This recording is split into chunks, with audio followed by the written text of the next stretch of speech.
land has been enveloped by the powers of the four guardians. Throughout your cultivation journey, you'll run into various encounters and challenges. Sometime into a match, spirit collecting bells will appear, and all surviving teams will be separated into groups. Each group is assigned one spirit collecting bell, whose location is visible to members of the teams in the group. Approach the bell and interact with it for supplies to drop and to activate a countdown. You can sound the bell repeatedly during this time. Each interaction provides supplies and shortens the countdown. The elemental powers will form a crate at the end of the countdown, after which the spirit collecting bell will run out of power and can no longer be used. Open the crate to get tons of rewards. Note that other teams in the same group will battle for the same bell. Use the mini-map to determine how many players are nearby. Also, skill cooldowns are reduced in the bell's vicinity, so use them to your advantage to guard the bell's rewards. Sacred Quartet's final challenge is to unite the four Sacred Guardians.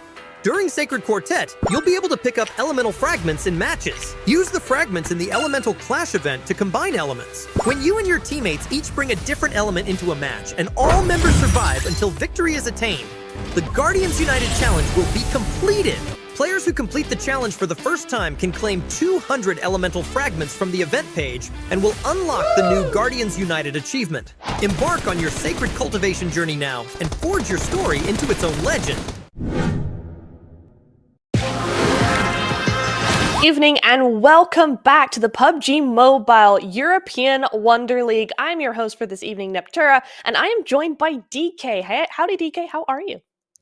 I'm pretty good today, gotta say though, but I think it's more appropriate to ask you that question here today. For those of you who don't know, and I don't know if she's gonna like it, but I really don't care. It's her birthday today, so if you're watching in the chat, wish her a happy birthday. She's turned a year older. We won't say the number because apparently that's a thing. But yeah, speaking about turning the numbers higher up, we're adding another group on today, right? So we're heading into day number 2. It's going to be the first day for Group B. So we'll have a whole array of new teams that are going to be stepping out onto the battlefield. And as you said yesterday, we are going to be repeating everything, right? The map rotations, everything's going to be the same, aside from, of course, different teams that are going to be showcasing their talent here today. Yeah, I'm super excited and interested to see how we can compare the two groups, right? Yesterday, there's no hiding it. There was so much chaos, so much action, so much really good stuff on display yesterday. How is that going to affect or maybe differ to what we see tonight is going to be a story that will be coming up in the next few moments as we get into game 1 shortly. But yeah, DK, I really want to discuss what we think is going to happen tonight because we do have, as you said, 18 new teams on the board tonight. And, we're going to have to see what they can hold and how they can do what they need to do to get into either week 2 or the finals as well, right? You don't want to be in that 16th to 18th place because those teams will be disqualified. Now, as opposed to certain formats that we see in other events, this is better in that these groups in Group B and Group C don't have to compete against each other just yet, right? So it's not going to be 16th to 18th out of both the groups, out of, all of those teams. It's just going to be out of the ones we see this evening and, of course, on Saturday as well. So there's a little bit of comfort there, but for tonight, that's not really a huge blessing right now because you still have 18 teams to compete against. Yeah, I mean, for today and yesterday, it was okay to land anywhere on the leaderboard, right? The hard work is going to come in as we head into day 2 for Group A that starts tomorrow. But yeah, that's where we are going to be splitting those teams from 36 down to 24. As you can see, of course, the breakup as to how the teams will be getting their allocations there. And I think week 2, that is where the teams are going to be looking to ramp up the gameplay, right? Because they are trying to get themselves all the way up into those grand finals and, rub shoulders with, Galatasaray that we've got on here, right? Because they've claimed 3 of the previous events that we've had.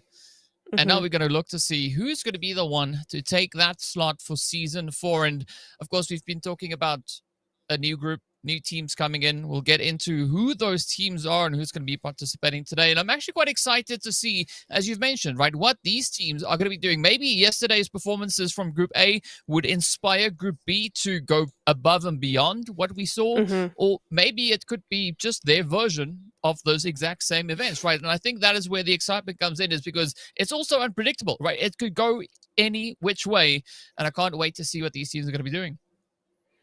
Yeah, it's going to be really interesting to see. We have a lot of familiar names, a lot of familiar faces in Group B. But what we don't have is the back-to-back-to-back winners of the entire event, right? In this lobby, we do not have Galatasaray. That is Group A's burden to bear. How do you think that's going to really change or maybe affect how these teams play? Are they going to be going all out here? Because honestly, they can do. Galatasaray are not going to be in a position to actually catch these teams out a little bit. Is there going to be a little bit more of breathing room for them? I definitely think there's going to be a lot of breathing room in here. But, these teams are going to be focusing in on each other. So I think that in and of itself is going to be bringing quite a bit of excitement out onto the battlefield. One thing that I'm happy to see come through for this season, Fenerbahce, right? They are here, a name that I always enjoy saying so much. So it's great to see them in here. We did, of course, see them also. We were actually at Fenerbahce, I believe, when we were in Turkey, right? So we were, yeah. It's great to see the name on screen yet again. And of course, as we saw yesterday, our map rotation is going to be exactly the same, right? We're going to have that Erangel sandwich. Maybe you call it a dagwood, right? Because there's 5 layers to it. So we've got Erangel on either sides. Of course, then we move in 1 layer up into Miramar, and then we add that extra little bit of spice right in the middle. That is going to be the lovely Sanhok, where the teams will have the opportunity to make up for whatever they feel they need to make up. But of course, a very good excuse to get quite aggressive, as we saw yesterday. Indeed, as we saw yesterday. And speaking of yesterday, in game number 1, there we go. In game number 1, we saw teams really go head to head and not really care that it was the first game at all. They wanted to get as many points on the board as possible. I'm kind of wondering how this group is going to tackle the first game of the day. I want to see that same action that we saw from Group A, but often with these events, with these teams, I find that depending on who's in the actual group, you do see a lot less aggression from one group over the other. And generally, the one with the more aggression is the one with Galatasaray in it. So we'll see how that pans out. I'm very interested to see how that works. I mean, it could be, right? Because I'm looking at some of the names. So we've got Digital Athletics in the lobby as well. We've got Bonfire, so I'm expecting a little bit of heat to come from that. We've got Yikes in here as well. Some interesting names for the team. So I'm curious to see how these teams are going to be looking to perform. We've got a few Angels in here as well, right? We've got the Pen Angels. We've got the Dark Angels. So there's going to be a lot of winging it all over the place. And I'm looking forward to seeing just how all of this is going to play out. Yes, I am cramming a lot of those jokes in right after each other, but it's okay. I'm not getting it out of my system. It's kind of just the way it is. But there's one team that I'm also quite intrigued by, and that is going to be Goat Invicta, right? Interesting name for the squad there to have. We can't necessarily say that, or I've not necessarily personally seen a lot come through from them, gameplay-wise, but I'm here. I'm open to be surprised, and I'm pretty sure that is exactly what we're going to have happen right here, because we've got Leora in there, we've got Linus, we've got Polia, QC, I guess, as well as Yagi, right? So a nice lineup coming through for the squad. And of course, speaking about lineups, right? The players have now all lined up on the plane, getting ready to exit, we are going to be looking to see where our first flight path is. And Epis seems like we're coming in from the east. Oh, this is a brilliant flight path. This is so nice. This is comfortable. This is clean. This is nothing like what we saw in game number 1. Now, of course, remember in game number 1 yesterday, we did see also a big hard shift towards that western side of the zone. So we'll have to keep an eye on that plane path for now. Wait for the zone to pop up and see what's really going to be happening in this game. But so far, all is looking very good, very clean. Now, DK, I want to get your opinion, though. Are we going to see a hot drop coming into the first match? I would hope so. Sure. Seeing that there's so many options available with this current flight path, right? The teams could take a very decent spread, but of course it is the first match. We want to see a little bit of that hot and heated action come in here. So yeah, who knows? Maybe we might have that happening right here as well. I just saw Aurora's picture down at the bottom left, right? Yes. It's a cool picture, right? like back turned to the camera. It's like, yeah, I'm Aurora. Yeah, Right? yeah, Some pretty it's cool pretty shots that cool. we've got coming through here. But Mm-hmm. as for the hot drops, I'm not necessarily seeing any of them just yet. But that zone is going to be amazing because we got so many choke points that are going to be coming through, right? We got those 2 bridges, as well as I think we're going to have a few potential rotations as well. Oh, we have to, right? I mean, hot drops to me is going to be inevitable because you do have 18 teams, not 16. So there's just frankly not enough room for all of them to have a comfortable loot phase. So there are going to be some hot drops here. This zone has made sure that hot drops are not where the action stops. It's not going to end there. We are going to have a lot of chaos throughout the next 20 minutes or so. And the chaos has already started. We've already seen bodies hit the ground here. A couple of knocks go in the way of a couple of teams. I didn't quite see who and where, but yeah, not looking good for certain ones. We do have one team that already has an elimination, and we're what, 2 minutes into the game? Yeah, I mean, these ladies are getting aggressive right off the bat, so let's see where this action is going to be taking us. I like the engagements coming through here up into the sunken city. Always so nice to have, you know, a little bit of fighting break out here. But the water makes it difficult, as we can see here.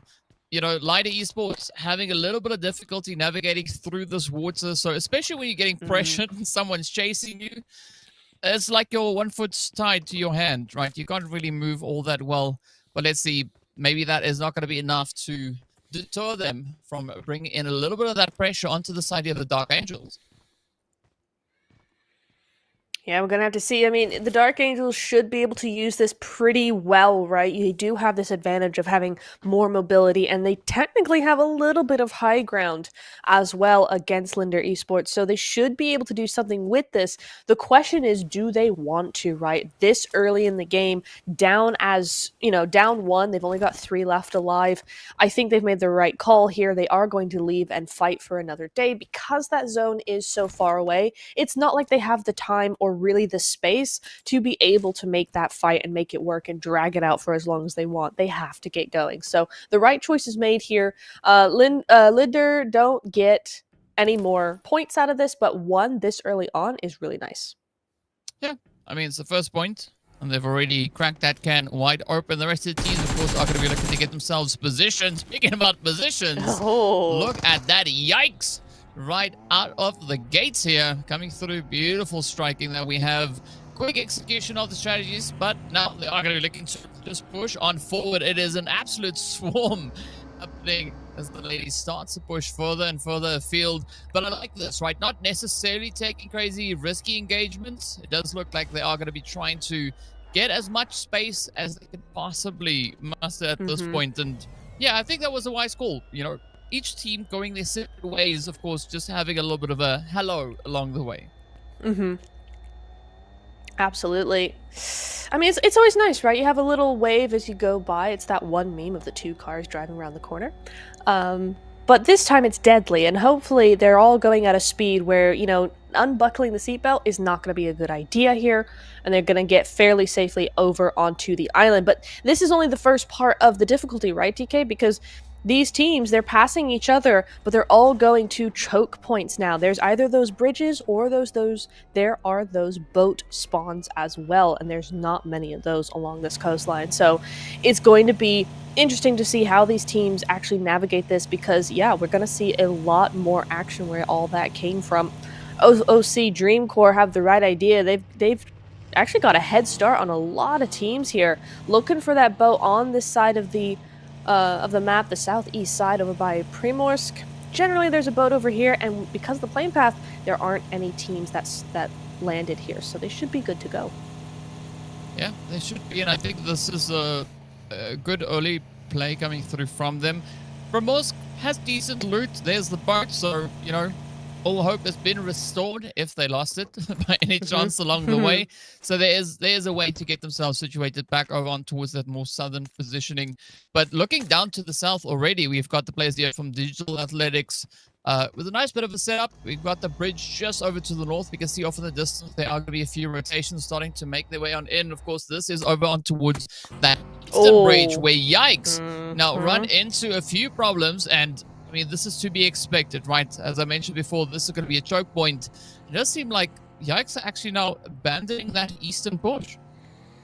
They really are. They first sign of danger, they went, you know what, not a good idea. And what's interesting is it's Lighter Esports again on that bridge. They're the ones that made it so quickly there. So Flame lose out one now, but they do have a point, and that will carry them to safety. Now they have a boat as well. Again, a lot of these teams that are here early are going to get those boats. They are going to be able to get that transportation. But DK, we can't forget one mode of transportation that is still available to teams who maybe are a little bit late, and that is the glider. It's available. It's there. There might also be a hovercraft or two. We'll see. We'll see how it goes. Yeah, I mean, the glider works. I don't know which one is faster, walking or the glider itself. True. Right? I mean, obviously when you take the glider, it's just a little bit easier to cross the water because you're not slowed down by swimming. So, yeah, it makes sense. But looking at the boat now, I actually missed that other boat skin that we had. I called it the blubber duck. And yeah, it was a good one. That was good. Yeah, I was looking forward to seeing that one. Maybe potentially someone with. I mean, it's not over just yet, right? There might still be someone looking to do a rotation, and that will have that blubber duck skin on. But speaking about ducks, though, we are going to be looking over on towards Malta, where they've got nothing to do with ducks, but they are right here getting themselves looted up, and that's just kind of how the segues sometimes go. Quite, indeed, very. Yes, I'm going to be interested to look at how Lighter do this, because they keep moving around. They're moving around a lot, and I think they did guard that bridge pretty well, but we saw them in Watertown not that long ago, and here they are, still a full squad, now with 3 eliminations, and in Milta, so it's looking like a really good game from them, just because of the fluidity of their comms, of their movements, of their speed as well, that has to be executed right for them to pull this off. So I'm definitely going to be keeping my eye on them as we head into stage number 2 in just 10 seconds. Yeah, I think there's a lot of proactiveness coming through from their end, and I think it's a good read, right? Not staying stationary for too long, but also not just focusing on applying movement all the time, right? So they come in, they do what they need to do, take a few engagements if necessary, and then, right, they reposition, get a stronger angle. Of course, now they've repositioned themselves up in towards this next stage, right? The blue is going to close right alongside them, but also allows them a little bit of that gate opportunity moving towards that eastern bridge as they now do exactly that, right? They turn their focus over on towards Tiam here is going to be red, feeling a little bit of that pressure. Each of their players now just starting to disperse, but as they move through, there's another team just behind them that's going to be waiting to potentially take the engagement there as well. Yeah, this is an interesting play from Red Tiam because it's not moving forward. Here goes the hovercraft, yep, in Primorsk, but it's not really moving forward, but it is a very dangerous position for Lighter because it's a gatekeep position and one that they can't really get out of quickly or easily. So I think they've done a very smart play there, but at the same time, it's quite risky and it's very bold. So going to be interesting to see how that goes forward, and I want to see more of that fight. Here we go, Red Tiam still doing other things, and now see the same plan that they had for themselves, they're actually being done to further on down the road. So it's going to be a little bit of a Red Tiam sandwich here if they're not careful.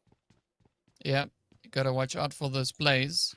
But it does seem like Hannah and the rest of the team here are definitely quite aware of their surroundings, right? They're not getting all too distracted. So let's see where these plays will take them. And I like the little bit of a cramming that we've got happening on the edge there. Digital Athletics as well, down towards that Millie base. They have a light little visit here from Yikes coming through towards them. So let's see how this one is going to play out as we got... Ooh, Dahlia just spraying on in. Unfortunately, not able to get that vehicle to go boom. but does pack in a little bit of damage there, and I think that would suffice for now. But I mean, this is where the rotations could get quite interesting, because we do have Yikes over towards that eastern side, right? And as we know, they can wrap around the military base, position themselves a little bit more towards the southern side, or even up on the high ground, so they could actually turn that slight engagement that they had into a more advantageous position, because they now know where the athletics team is. Yeah. Yeah, it's tense. That's the word. It's very tense right now for all of these teams. I mean, VPG not looking comfortable in their position. Yes, they're inside zone, but only just. And the new zone is about to push forward in 3 seconds. And you know there are several teams waiting to come across this bridge if they can, or at least be in the vicinity. They might take an odd shot. They might get across the river first. So for this team, they got to really be on their guard. And for most of the teams and all the teams on that coastline waiting to cross, seeing what's going to go on with the next zone here. The next zone has shifted, it looks like, or is it just moving in? It might just be moving in here. It looks the same otherwise. But now, here we go. The fight that I was talking about earlier, DK, Lighter, and Tiam, both looking like they need to move on, start getting those skates on. And for now, Hana goes down, and looks like it's going to be Lighter who take it a little bit, maybe. We'll see. Yeah, let's see whether or not Cat Veins and the rest of the team here from Red Tiam can actually hold their own. We've got Melina holding nice and steady, but I like this cross-section play that we have coming through here from Tiam. They're definitely trying to save Cat Veins as best they can. But Melina and the rest of Lighter here not going to allow any of that. As you can see, Kwawe also quickly just trying to fall back. Trying to see if they could maybe save at least a little bit of something here that is left off the team. Tiger also just getting the heck out of dodge. But I mean, what a good defensive play that was coming through from Lighter, right? Slightly aggressive as well. You know, leaning a little bit more on towards the attacking side. But they've locked this angle down and said, you know what, it's fine. You can be here, but you're not going to get in, right? You got to decide if you want to be here, make your peace with us taking a few shots at you, and that's just the way it is. Yeah, and they send that message loud and clear. 5 eliminations now on the board for them. It's a good start. It's a good start, and it's a good way to make a good play out of a bad zone, right? And as the zone is about to make its way in, I like what we're seeing from Not Noobs. Occident only beating out Lighter here in eliminations by 1 point. They have 6 on the board so far, and they are already in their vehicles. That's what I love to see. People, teams, players already in those vehicles when the zone is about to pop, so that they know and they can be ready as soon as it goes, and they know where they're going. So it tells me they already have a plan, and they're already in that mindset. But now Lighter starting to get picked apart a tiny bit. Shots being taken onto them as the zone shows that they've got over a kilometer to go, DK. We have definitely gone to the other side of the water. Yeah, I mean, this is a lovely southern shift. The team's already situated down south. They're going to be feeling happy about this one there. But the teams up in the north, yeah, they need to find a strategy to get themselves situated. We can see Lighter. I'm not quite sure if they're going to push maybe a little bit further towards that eastern side and opt for a bit of a swim.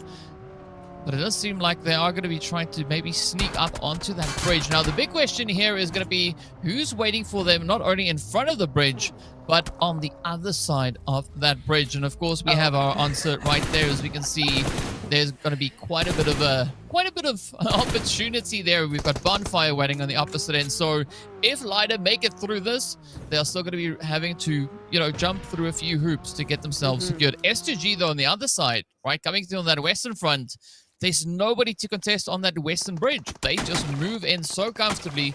And of course, we can see there's another team, VPG, just there alongside them, but nobody's taking shots, right? S2G going up onto the high ground. That is going to be a beautiful position for them. Great vantage point to play off of. But things not looking that easy on this far southern side. Yeah. 500 meters to go. And 2 teams looking at K12. It's not looking great for them. They do have 1 down, Alina. And Nadia's trying her very best. She's got those smoke grenades. She's launching them into the air, trying to get to her teammate here. But it is going to be difficult. I mean, look at the way these two teams are positioned, right? They have a pretty clear advantage against K12, and that zone is not helping. They have 12 seconds until it starts moving. It's right behind them, and 500 meters to go means this side is going to be the one that's going to be coming in quicker as well. So they really don't have a lot of time. Well, pressure is going to be on. That blue will start just nipping at the heels pretty soon. Yikes, I like the play that they're making here. Trying to get themselves out of that uncomfortable position as quickly as they possibly can. But now the pressure turns over onto the side here of K12 Esports G as they need to move, right? They've got 500 meters to cover. The blue zone is moving a little bit faster than they can run. And they've got no vehicles. So this is where things look to be a little bit more challenging. And from what I recall, I don't necessarily remember if there was anybody up ahead of them. I don't think there is. So all they need to do here is just get themselves up into the safe area, right? That is going to be their main focus, or has to be their main focus at this point. In the meanwhile, I mean, Lida, they're just going to try and just alleviate a little bit of this pressure that we have coming through here from Mumia on towards them, but they still need to focus and prioritize that bridge rotation, right? It's an absolute must.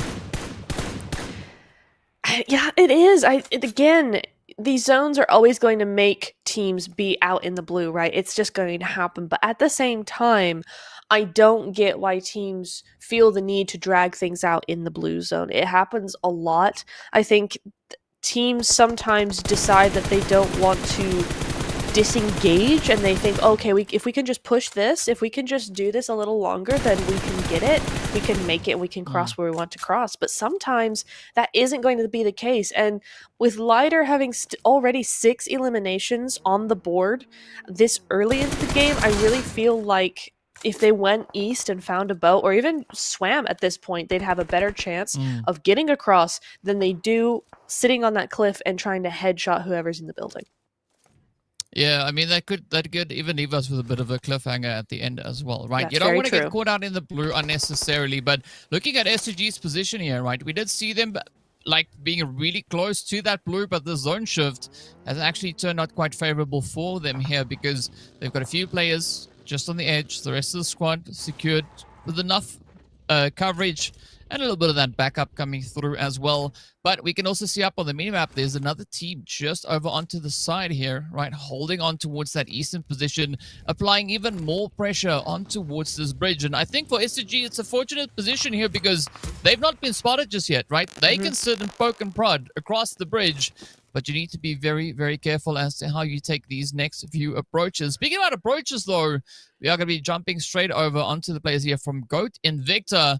And it does seem like they are going toe-to-toe now with the side of, I believe these are Bonfire Kaisu that we have just ahead. Both teams, of course, now in a bit of contention here for possession of the edge of zone. And it doesn't seem like Goat are going to be looking to give up any of their angles here. No, and why would you? Except they did smoke the car, which could be a sign they're trying to leave, or maybe they're trying to bait out some players by, pretending they're going to leave. Not sure. We'll see where that goes with them. But yeah, they look pretty solid in this position. They have 27 meters to go into zone. So again, they have time. They have a little bit of space to work with. I will say Bonfire do have a great little spread going on here. A 3-1 split across the hillsides is a good look for them. But as they're outside of zone by quite a bit further than Goat Invicta are, I think this is probably not the right fight to take. You have somebody who's just past them now. So that's now a new fight that they're going to have to take later on. So time is ticking for them for sure. Yep, that clock is going to be running on down. Speaking about running, that is exactly what the not noobs are going to be doing under this bridge. Yeah, Blue has caught up and it's stage 4. It is brutal. It's no one's friend at this point. But we also do see the squad there from VPG starting to move a little bit closer, looking to see if they can get a share of the action that is happening under the bridge. And I like this defensive or rather aggressive position coming through from the side of S2G, right? They are just being absolute bullies up onto the side here. And now it's going to be up to Melita to see whether or not they'll be able to out-heal the damage coming through here. I mean, 6 eliminations for the team. Definitely not a bad position to find yourself in for our very first match. The only unfortunate part here is if they were to go out in 14th, again, there's no placement points there. So, yeah they are going to have to rely on purely just those eliminations. Yeah, that is unfortunate for sure, as Not Noobs go out at the same time as Fenerbahce there. So, yep, they are going to go out, and it is unfortunate no placement points. But hey, like you said, 6 elims to start off the evening with 4 more matches to go.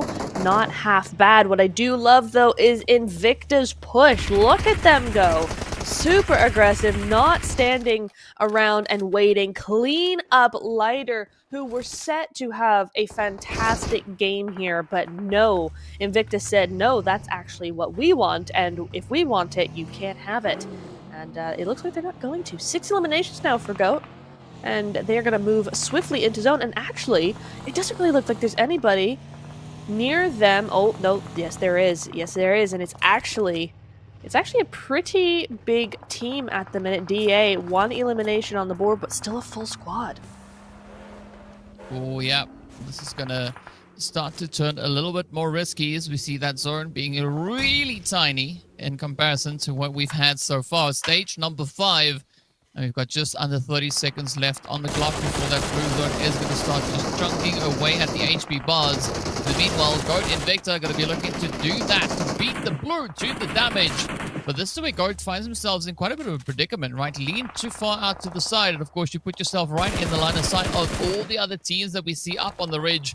We got the players there from, I believe that's VPG up on the angle. Yes, they are holding a beautiful bit of Overwatch down on towards this eastern side. It does seem like the teams are divided now, right? We got teams on the east, teams on the west. But at some point, they're all going to have to push on forward. Yikes. Not looking too great with those health bars, though. It's going to be rather up to CK to see if they can maybe just defend, right? OCC, they're going to be knocking on the door. They want a little bit of something. They want part of the action here. They want to try and secure those points. As we have the teams now starting to fall left, right, and center, things are getting increasingly more challenging. Again, though, we're seeing what we saw in group number 1, right? Or group A, rather. 2 teams inside the zone. They're going to fight it out. Once one of those teams wins, then they just have to wait for the rest of the lobby to come limping into zone after fighting amongst each other. So we'll definitely see a lot of chaos coming through here. This is going to be super tough for a lot of these teams. You do see DA making a run for it, full sending into those compounds, and that's where the first fight is going to start happening. The rest of these teams just have to wait and see what's going to happen next. Well, I can tell you what's going to happen next. It's going to be hot. It's going to be sweaty. It's going to be a little bit uncomfortable as well. Yep, there we go. The nade comes in, and that is the end of Yikes as they get taken right on down. Of course, Digital looking pretty good here. 5 eliminations up. They still have the whole squad up and at it as well. So now trying to find that next position. OCC now getting pressured as S2G starts to push on forward. But we've seen S2G looking so comfortable. Ooh, so confident in their approaches here. But, of course, that was Rose sending out a beautiful nade. Picking up the knock on towards Lucy, but OCC still holding on to the 2-piece, and S2G, they might have a bit of an opportunity here. I love this because DA did something. They went, you know what, we're going to full send, and everybody went, hey, that's actually a really good idea. Let's also do that. And so now everybody has decided that they're going to full send these poor teams in the buildings, but the zone has said, actually, DA we got their back a little bit because that zone has gone straight over to them. It's hard shifted more than it could. And it's looking like it might be just theirs to win here because, as you said, they're a full squad, they have buildings, and these fights aren't going to stop anytime soon. That was a beautiful nade coming through here from Linus. Doing some great damage on that one. Already sitting with 5 eliminations as a solo team collectively on 9. But now it is going to be a little bit of a long-armed game here, right? A little bit of an exchange, a bit of back and forth utility. Yeah, we're going to start flying all over the place. Linus just getting so close almost made it around the corner, but not quite just yet. At least the rest of the team now all getting put back on their feet. We can say the same here for Dreamcore, as you can see those the reses from Rose quickly coming through. Yep. But the pressure is not going to back off just yet. Goat needs to find that push. The zone has shifted all the way over to the far western side, and we've got quite a bit of congestion. An absolutely stacked zone moving just up ahead of them. I mean, there for what, 4 players? There's 9 other players waiting for them right up ahead. Now comes the push, the play. Are they going to be able to find anywhere to park their vehicles? And already with the QC here moving up, a smoking vehicle. That is such a risky approach.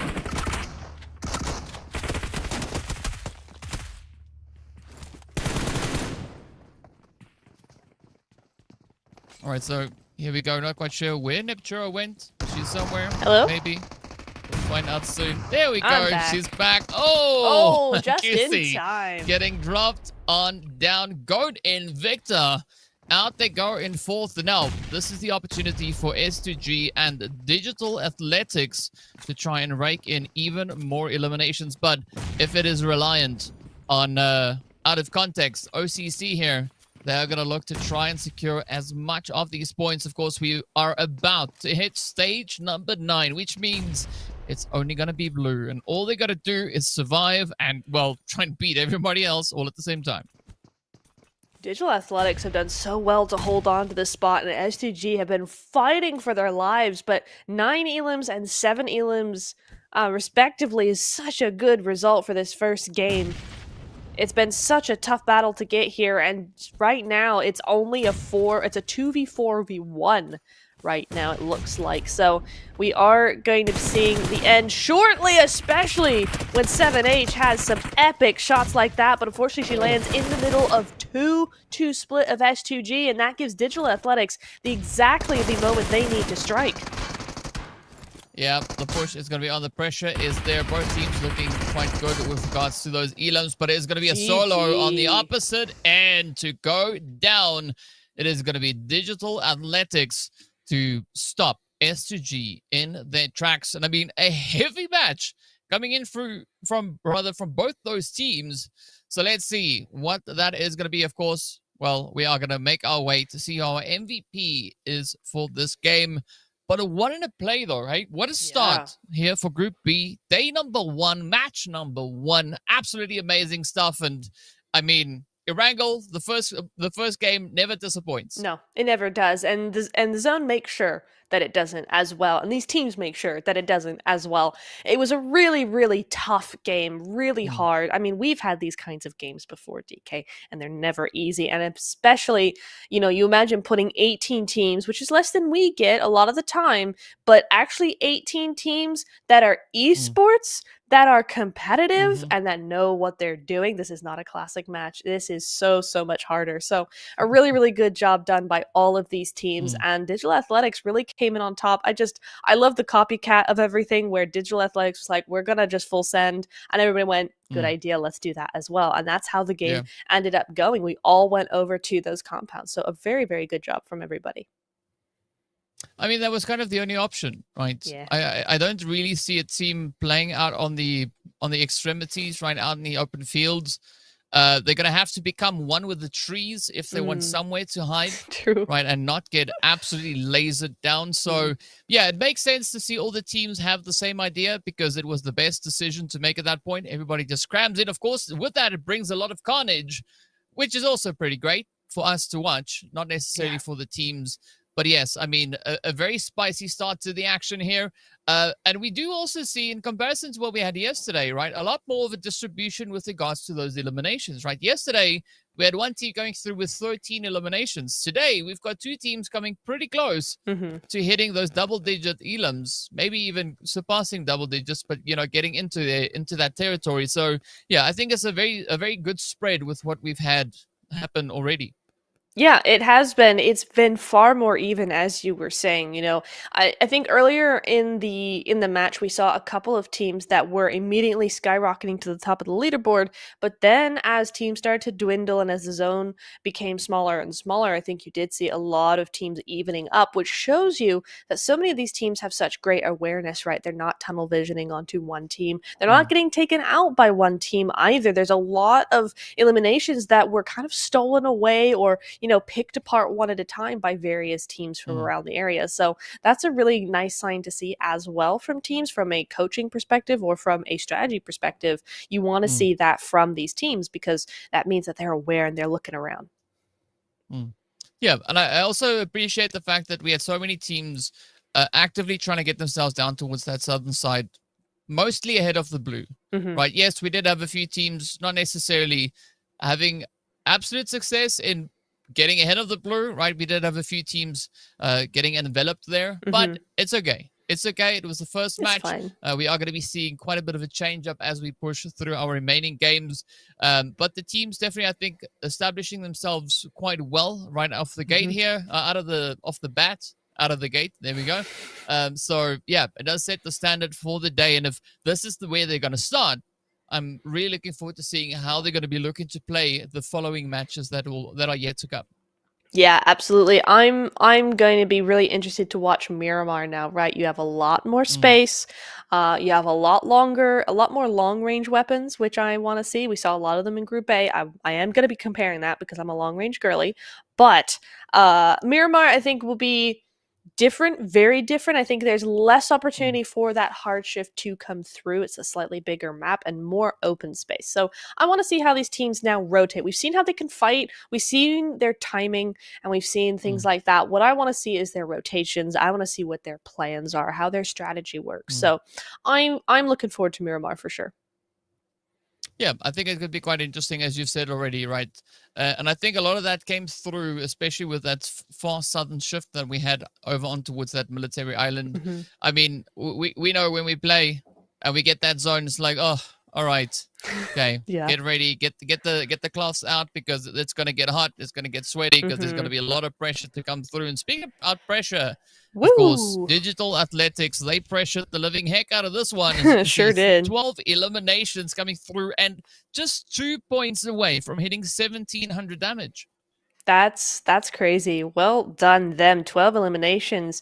Not easy by any means as we look over as well to our match summary. You're going to see a lot of healing. 10k healing total, which is far more than we saw before. But of course, that makes sense, right? We saw a lot of teams out in the blue. We kept talking about it all through the game, and that's exactly what you're seeing here in these stats. Yeah, the stats definitely right on there. I think that's our longest hit that we've had as well, coming through from Lucy on 321. I know yesterday's first match, the longest hit was also 300 and something, or was it 200 and close? It's there. Sure. It's there, but still an impressive number nonetheless, because also take into consideration the render range, right? You can only see up to, I think it was like 350, 400 meters, right about there. So hitting a shot at that range, and of course, this is on a mobile device, on a phone. Yeah. It's really tiny, True. right? So, mad respect going out to Lucy for hitting a headshot at such a ridiculous range. But you can see also there was quite a few knocks, right? So, not necessarily a lot of follow through, but the team's definitely getting caught in quite a few engagements. And speaking about engagements, we got to give it up here to Linus as well, locking in 5 eliminations, almost 800 damage, and of course displaying an absolutely phenomenal game. Yeah, GG's to her. I mean, GOAT were doing some great work there. And they really tried hard to stay alive at the end as well. It was just not going to be they weren't able to do it just because that zone kept pushing them, and at one point, it pushes too far. But Lena Six able to really do a great job there. As you see the match rankings, they did come in with 15 points, and 11 of those being eliminations. So it was a really, really good game for them. But of course, Digital Athletics are going to be the team that come out on top. 22 total points. It's a really, really, really good start to this day.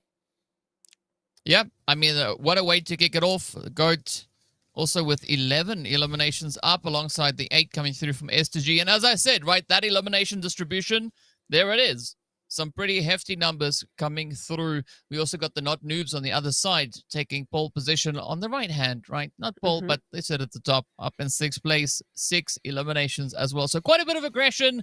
But as per usual, right, we do have a few teams taking a stop over at the donut shop, walking away with not enough points, right? Yeah, not enough. not That's the true. points that they wanted to get. But so I'm curious to see how these teams are going to be looking to maybe, correct that as we move into the later games. But of course, we have to take a look at our player focus here. So we got 5 eliminations, 4 and 4. So some hefty digits being put on the screen here.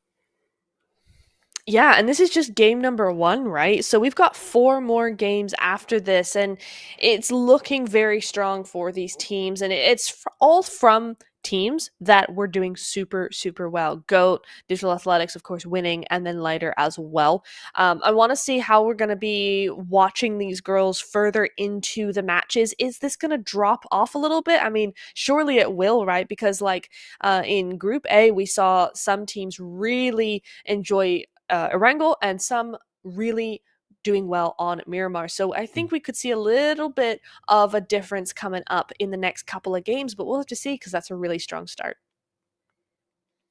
Yep, there's going to be quite a bit to come, as you've mentioned already. So, next game, next match is going to be around the corner. So don't go anywhere. We'll be right. We'll be back, rather, right after the break.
everybody. Here we are once again, ready for day number 2, game number 2, coming in onto the sandy deserts of Miramar very, very shortly. DK, I think you know what the weather is like on this map a little bit more than I do at the moment. What are you feeling for this game? What am I feeling? Well, I feel like I need a little bit of suntan, a little bit of suntan lotion, a bit of an umbrella, bit of something coming through here. It does seem like we're leading quite heavily over towards that eastern side, as it does seem we're cutting through over on towards, the more southern side of the zone. So this is going to be an interesting spread that the teams will have to work with. And surprisingly enough, we've got only one team pushing up towards the north, right? As we can see.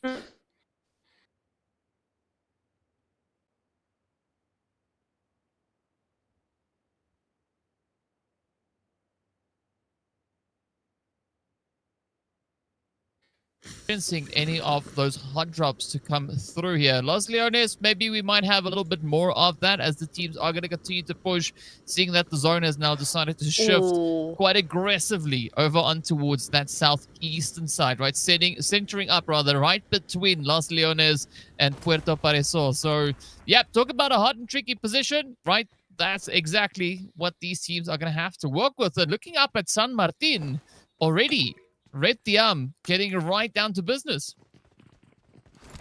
Yeah, I mean, and that's the way it has to be, right? Very, very similar to day 2, game number 1, right? Over in Erangel, where you have these teams that have to start doing something now because that zone is not going to be kind to you now or later. So you want to be as clear as you can be to make your rotation in as quickly as possible. And for some of those teams, that does mean fighting this hot drop and making sure you get those wins.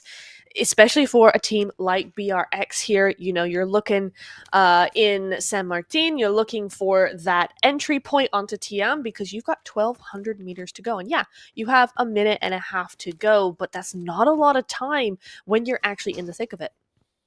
Yeah, I mean, also, we still have that blue zone closure that's going to come through, and that's probably going to take about, 3 minutes and a bit of change as well. So we can say they've got about 4 minutes. 4 minutes until they find themselves in a hot position. So, there's enough time for them to make some very decisive plays here, but they're going to have to commit to something at some point. And, of course, speaking about Red Tiam here, we also did see quite a bit of a push coming in, or they tried to play the positions over on towards Erangel. But hopefully Miramar goes a little bit better here for them. Cat Veins, of course, now just going to be keeping a very close eye on the building next door. And I think that's the exciting part here about San Martin, is you could be sitting right alongside an opposing team in a building, and it's all going to come down to how you look to take that next approach, right? Are you going to try and rush it? Are you going to try and flush them out? Or are you just going to sit quite casually and wait for a little bit of something to happen? It does seem like Red Tiam are going to be trying to get themselves in a position where they could actually find those strikes. Yeah, it's going to be an interesting one to watch as you can, as we're watching them watch the team kind of figure out where they are. They're not in a position where it's too late to do the other thing, which is get out of dodge, right? It's not too late. They have a good exit point where they can just go very, very safely. However, that doesn't seem to be what they want to do. They're really trying to look for that initiating knock, and we'll be seeing what they can do with that very, very shortly. BRX, on the other hand, might decide that it's time for them to leave. They don't want the fight. I mean, they have their loot now. They're looking at those vehicles, and they're trying to move further into the city. They are not lining up for the fight like Tiam were just then. I mean, realistically, for both these teams, I think the best play would be to get out of San Martin, to get themselves situated towards the zone. Because, yes, the Red Tiam, they have 1 point on board. But essentially, both these teams, they don't really have points, right? So getting caught in engagement here is not something that they can afford to do at this point of the match, right? Rather prioritize that positioning further up in towards the zone. Get out of dodge while you still have the opportunity to do it. And I mean, San Martin, great opportunity. Loads of buildings in the way. So there's a very high chance that you could actually quite comfortably escape. So I would definitely try and utilize that opportunity. Absolutely. I mean, if this was us, I think Max would have us be leaving right now. But BRX do not have Max as their IGL, and so it doesn't look like they will be leaving for the time being. They're staying in this building that is so risky because one nade through a window that's well timed, and you are not looking happy at all. But they do look to scout out Hannah here. Missy's got that 3 times on the QBZ, which is an interesting choice. You also got that Winnie from Mazadef there, and that could do some really good things as well. Tiam have to be very careful that they're not the ones in the deficit here when it comes to this fight. Both teams need to go ASAP, so we'll see. Yep, the pressure is going to be on. So let's see whether or not Mumia are going to maybe try and follow through on a little bit of something here, as we do have Hannah now feeling a little bit of that pressure getting reached across the way here from Missy. But yeah, I'm still sticking to what I said, right? Both these teams, they need to get out of here. Find a way to group up and get the great escape going. I mean, both teams have the buildings to use, right? Mumia, if they drop out at the back here, they can maybe find a little bit of an opportunity. I know there's a car spawn a little bit further up towards the north, but let's see how this one is going to play out. In the meanwhile, we do have the players then also from the Pen Angels finding their first elimination here, as that has now come through. And the team's definitely trying to lock it in. That, of course, comes at the expense of Digital Athletics. So, yeah, Corel getting those plays in. Now the team, having dealt with a bit of a straggler here, can continue on with what they were busy with, right? Whether or not they were looting or looking for that next rotation to come through. But, Nep, this is where I want to ask you the question, right? So with the zone that we had shifting down on towards that southeastern side, right, in between Los Leones and Puerto, where would you think would be a good position for a team now to start moving up in towards? That's a good question. There's so many vital compounds and locations that would be really good for the next couple of phases. I think it's too early to go up onto the cliffs by Los Leones. I think that it's too early. A lot of people would want to go up there, but it's too open, I think. I would say probably either in the city itself or I would say maybe Impala would be a good starting point for a lot of these teams. One of those compounds in the vicinity, at least, would be a really good starting point. Or go to the coastline early. That south side or that west side, or east side rather, would be a really good spot because not many teams go down there. Yeah, well, I mean, you were talking about those compounds in the vicinity of Impala, and we do have Digital Athletics relatively kind of maybe close to that, as we do have oh dear. Incy now getting caught in a little bit of a ditch there with the vehicle. That is unfortunately one of those dangers, right? That does come through as a result of the terrain. But we did see a little bit of engagement there. They did cause a little bit of damage, not necessarily securing themselves any eliminations. But again, they actually lost a player in that approach, right? So sitting with only 2 players on board, it does complicate things a little bit for them, but I don't think it's going to be all too devastating just yet. Of course, the players there from VPG, I believe it was, who got that elimination, right? Who took down the second player coming through from the side there of Digital Athletics. In the meanwhile, the team's slowly starting to cram further and further down in towards that zone. We, of course, got a few teams still out in the blue, right? Fenerbahce being the team that is the furthest away, all the way up at Torre Ahumada. That's crazy. Yeah, that's going to be a glorious rotation that they need to make. S2G also coming through with a little bit more of a strategic play. But I'm happy to see that Tiam, as well as the players coming through from Mumia, are still alive, right? Nothing crazy happened up in San Martin. Both teams starting to make their pushes further down. But you spoke about Impala earlier, and now we move straight into that. We've got NATO and Dark Angels having a bit of an altercation here. And I like this 2-2 split coming through from NATO, though. Yeah, it's not bad. It gives you some angles, but Dark Angel's position really kind of conquers that with this high ground because now you have angles onto both teams. At least it spreads out the team a little bit, right? So if there is one good nade or one really good shot from up top, it's not going to be the meaning, the end of the team, right? It doesn't spell the defeat of the team. They're gonna be able to hold on a little bit longer. So this is one that's gonna be dangerous though, because you do have STG and Fenerbahce eventually moving into this sort of area most likely. So you don't really want to be here for too long fighting it out. You want to be done and ready for the next team that's going to come along. Yeah, you want to be able to, just quickly shift from the one into the next. But let's see how these teams are going to look to play it out. I mean, essentially, again, right, same thing that I said about the position up in San Martin. The same thing could happen here for both NATO and Dark Angels. Both teams could disengage, and, I mean, they are on the edge of zone.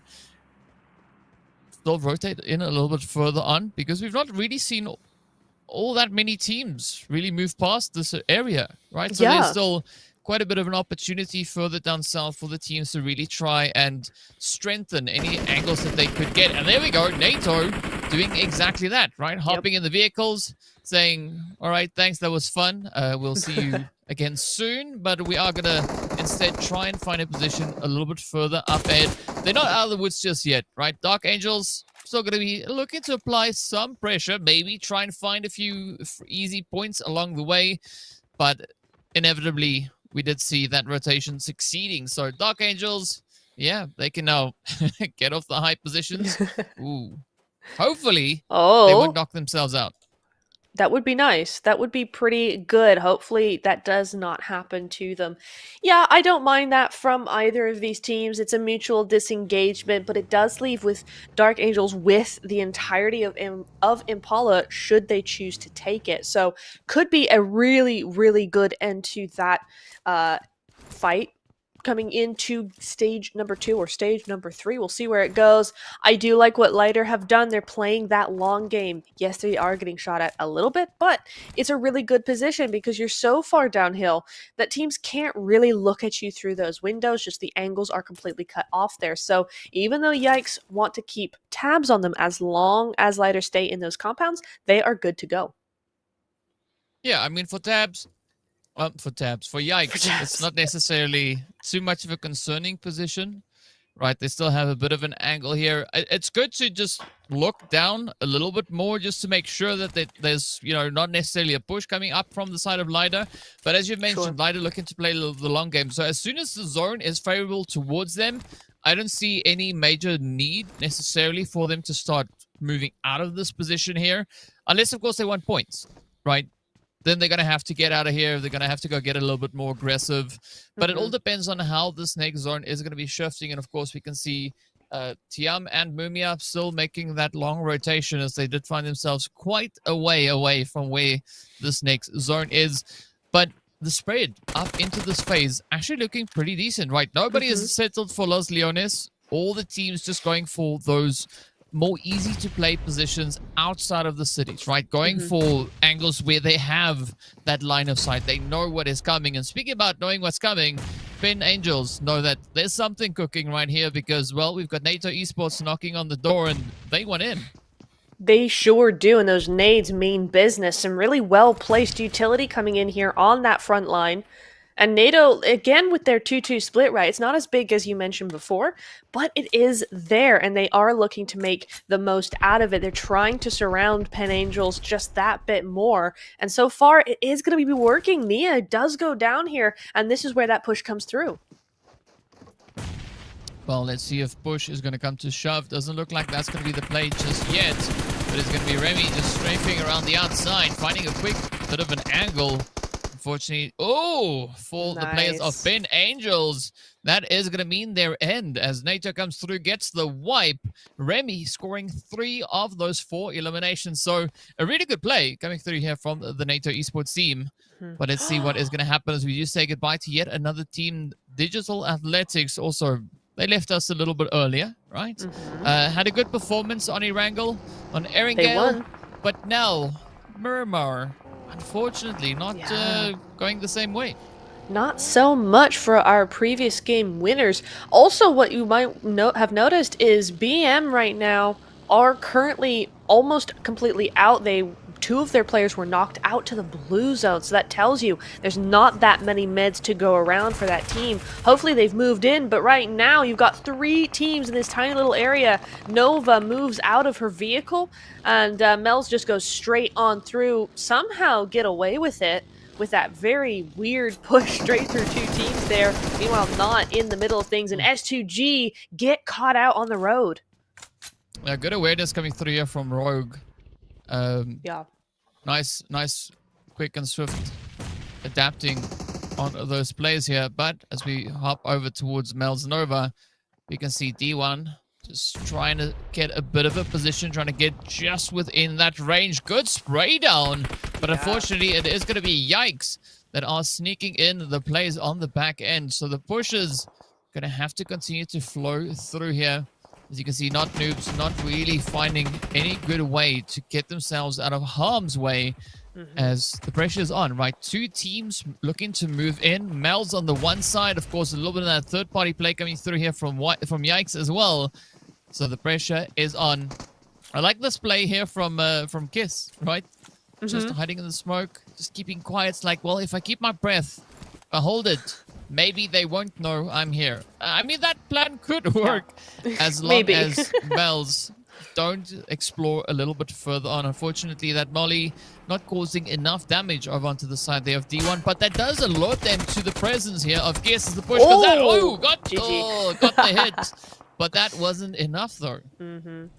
Yeah, but that knock could spell disaster for Mel's as well. Even though that team is gone, like you said, you have Yikes in the background, waiting in the wings. And if they caught wind of what was going on, that could mean a push, right? Because they're both outside of zone, and they both need to get into it. So the quicker they get rid of that team in front of them, the better it would be for them. So have to watch that carefully. But meanwhile, it is Invicta from GOAT. Or Go Invicta Yagi, rather. Just maintaining the north side, maintaining that hill, that edge of the zone. And she does see that rotation coming through, but it's too far away to do anything about. Meanwhile, Lighter, they are outside the compound now. Somehow managed to do that. But S2G have taken their place. So again, this 2-2 split coming through in between Yikes and S2G. And we'll see how that goes for them. Oh, but BM, this is a team that have not had a great game. They were stuck out in San Martin, lost 2 to the zone, and now they're just, or lost 1 to the zone rather, and now it's just a duo. And now they are no more. A brilliant nade to follow up the first knock means that they are done and dusted and out of here. And that is just getting the action started. DK, this elimination feed is starting to pop off. Yeah, as to be expected, right? We've hit stage 4, so that means more and more crazy plays are going to start making their way on in. We do see a few teams just a little bit further over towards that southeastern side, also having themselves a bit of a party on the edge of zone. But that feed is still ongoing, as we can see eliminations getting brought in, knocks as well. But it seemed like GOAT, at least for the time being, have a bit of an opportunity to breathe here, as there's nobody in their immediate area. Well, unless, of course, your name is Linus and you're all the way on towards that western side, keeping a very close eye on everything unfolding, as we have Bonfire, Fenerbahce, as well as Retiam finding themselves in very close proximity, all trying to secure themselves some kind of a position on the edge of zone. Phenomenal utility usage coming in here as Pepper gets downed, as Sida now is going to look to continue the barrage and maybe find a few more points. It's quite possible. Fenerbahce were a team that went from all the way on the north side of the map, haven't really had any altercations thus far, and now they're getting hit in the face with these teams that are all vying for position and have been for a while. So they do lose 1. They're going to have to be careful of the other 2 with low health. But for now, we'll see how they can manage getting out of this situation, because the zone, once again, is not on them, as K12 Esports seem to be losing a couple, even though they get rid of OOC. They are also not in a great position here. The zone is making sure everybody is hurting right now.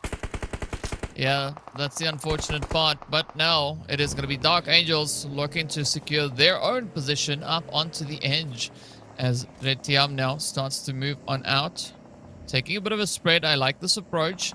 setting up a bit of a defensive angle here. Maybe a bit of a... Well, that's more of an aggressive angle, right? Defensive would be in a compound, I guess. And at this point, they are just keeping a very close eye, keeping their ears open to see where the cues are coming from. But, I mean, K12 now down to 1. It's going to be Alina looking at vehicles flying up, and Fenerbahce getting caught out in the open. Very unfortunate position to get stuck in here. Let's see whether or not Alina can lock this one in. Oh, close, but not close enough. Fenerbahce quickly dealing with the pressure. They have a 3-piece left, but are they going to be able to get out of that tricky position? Hard to say, really hard to say. I have many thoughts on teams that wait so long, but we'll leave them for another day because Bonfire now are having some trouble a little bit. Tiam has been the next to step up to the plate. Bonfire with 2 eliminations at the minute. But again, it's very open. It's a hillside. It's outside of zone. None of these teams want to be where they are, and yet they have to fight each other here because it's going to be insane if they wait till getting to the end of zone. So let's see what Lila can do. She gets 1. Taiga does go down. That's going to be an immediate flush with the 3 times on the Scar. Because you can't waste time. You can't let them just be knocks, because if you don't take them and they don't get knocked, they will get stolen. So you want to make sure those points go to you. Tiam Cat Veins, she goes down, but Kawhi is there to pick her back up. And meanwhile, we see Minis in that elimination feed as well, as Daddy gets another knock for herself. The zone does center up over onto Yikes, it looks like. So this could be a really good game for them. It definitely could be, but for it, Tiam, good duo that they've got going here. Kawhi and Cat Veins now just going to be holding the edge of zone. Meanwhile, Yikes, they are going to be getting slightly pressured, as we can see coming through from that southwestern side, as the plays are now just starting to roll on in. X-Force Divas definitely surviving a lot longer on Miramar, as we saw in comparison to Erangel thus far. But here we go. The approaches now need to come on in. Still got a few teams just kind of hugging the edge of zone. S2G also feeling a little bit of that pressure. The blue zone is going to start doing a few uncomfortable things here, as we can see players getting knocked on down. But I think for Yikes, at least, this is a good safe haven to play from, a good stronghold to try and defend. It's all going to rely, of course, quite heavily on what that 6th stage is going to do. And, well, they're sitting pretty. They are smack dab close to center zone, almost center zone. So all they're going to do now is just hold on and try and defend. We can't say the same here for S2G, as you can see. Melina now just sending the utilities down. You've got to watch out for those sprays coming through from the opposing teams. But S2G also running into quite a bit of an issue there. And we also did say goodbye to Red Tiam, right? They also got swept under the rug. They sure did. They got eliminated by car, it looked like, for a majority of that team. So they really got ran over, quite literally. Honestly, though, DK, I don't want to be Yikes right now, because that pressure on you is phenomenal. Look how many teams we still have left alive. Look how many players are all looking at Yikes right now. And I don't know how she has the guts to be outside of a safe space. You know what? That tractor is not going to help you when those teams breach that hillside. So she's definitely got more courage than I do, because I would be inside in a very small room and saying, I'm not here, honest. Yeah, just pretend it's weird noises you're hearing. Yeah. There's nobody else holding this position right here. But yeah, I mean, that strategy can only work for so long. In the meanwhile, it's going to be up to see what Lida can do with their edge angle that they've got here. I mean, they do find themselves in a little bit of a downhill slope. It's not looking all too troubling, right? The rest of the teams are pretty laser focused in on each other, especially looking over towards this western side. And this is where things could either work out phenomenally now for the side here of Yikes, or it could take quite a bit of a turn. As you can see, Yikes just poking and prodding, trying to find a few opportunistic plays here. But Melina cooking up the utility, cooking up that nade, lets it loose. Is it going to find damage on the opposing end? Nope. Not yet. But it does find quite a bit of a chunk of HP, though. So that does make things a little bit easier, but not all that much just yet. And we are going to be looking at quite a bit of back and forth all across the lobby. We do say goodbye to Bonfire as well, as they make their way on out of here with 5 eliminations under their belt. And 6 for Lighter as well. 10 for Mel's. Where have Mel's been? We haven't seen them too much, but 10 eliminations means they've been busy. And you can see them there onto the south side of the zones. Outside of zone still, as the majority of these teams are, but now we're starting to see these teams fall down. NATO goes out. Dark Angels hoping they're not the next one, and Lighter certainly hoping that they are. 7 eliminations for them. Still a 3-piece as well, so looking pretty good. They've got a big chunk of this zone to themselves, and it looks like their teammates are inside zone as well, so it's looking okay for the Mel's, though, and a little bit of an altercation. This is where Lighter might seize this opportunity a little bit here. They've got that third-party opportunity, especially as now Nova, or rather O'Daddy, is inside the building. Yeah, this could be... Ooh! Well, it is. Not could be, it is a great angle here for O'Daddy to try and play off of.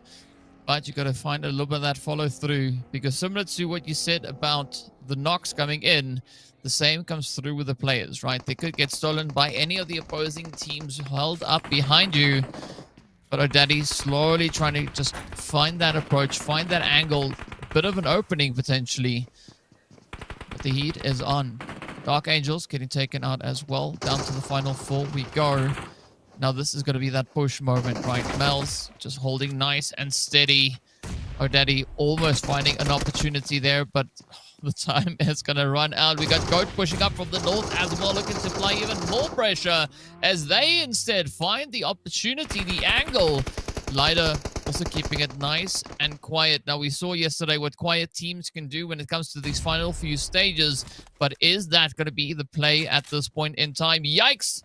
Are going to make their way on out. It is down to only 3. But look at this. Goat coming through with 11 eliminations. Lidar with 10. And Mel's also with 10. So the final 3 teams all sitting with double-digit eliminations next to their name. That's crazy. That's half the lobby taken out by these 3 teams alone. O'Daddy has 2, and she sees them. Look at this. She's outside of zone right now. I don't know how long she's going to keep this up. Surely now is the time to strike. You can get that knock before they really realize what's up here. But no, she's going to heal up instead. She's waiting, and I don't know what she's waiting for. She could at least get 1 more point on the board, but instead she gets none, and that 3rd place is going to go to her anyway. Not sure what that was about. But anyway, Goat and Victa, oblivious to where she was there, know now that there's only 1 team in between them and a win here. They want this. They wanted it in the last game, and they weren't able to secure it. And Lighter is the same situation for them, except now they're downhill.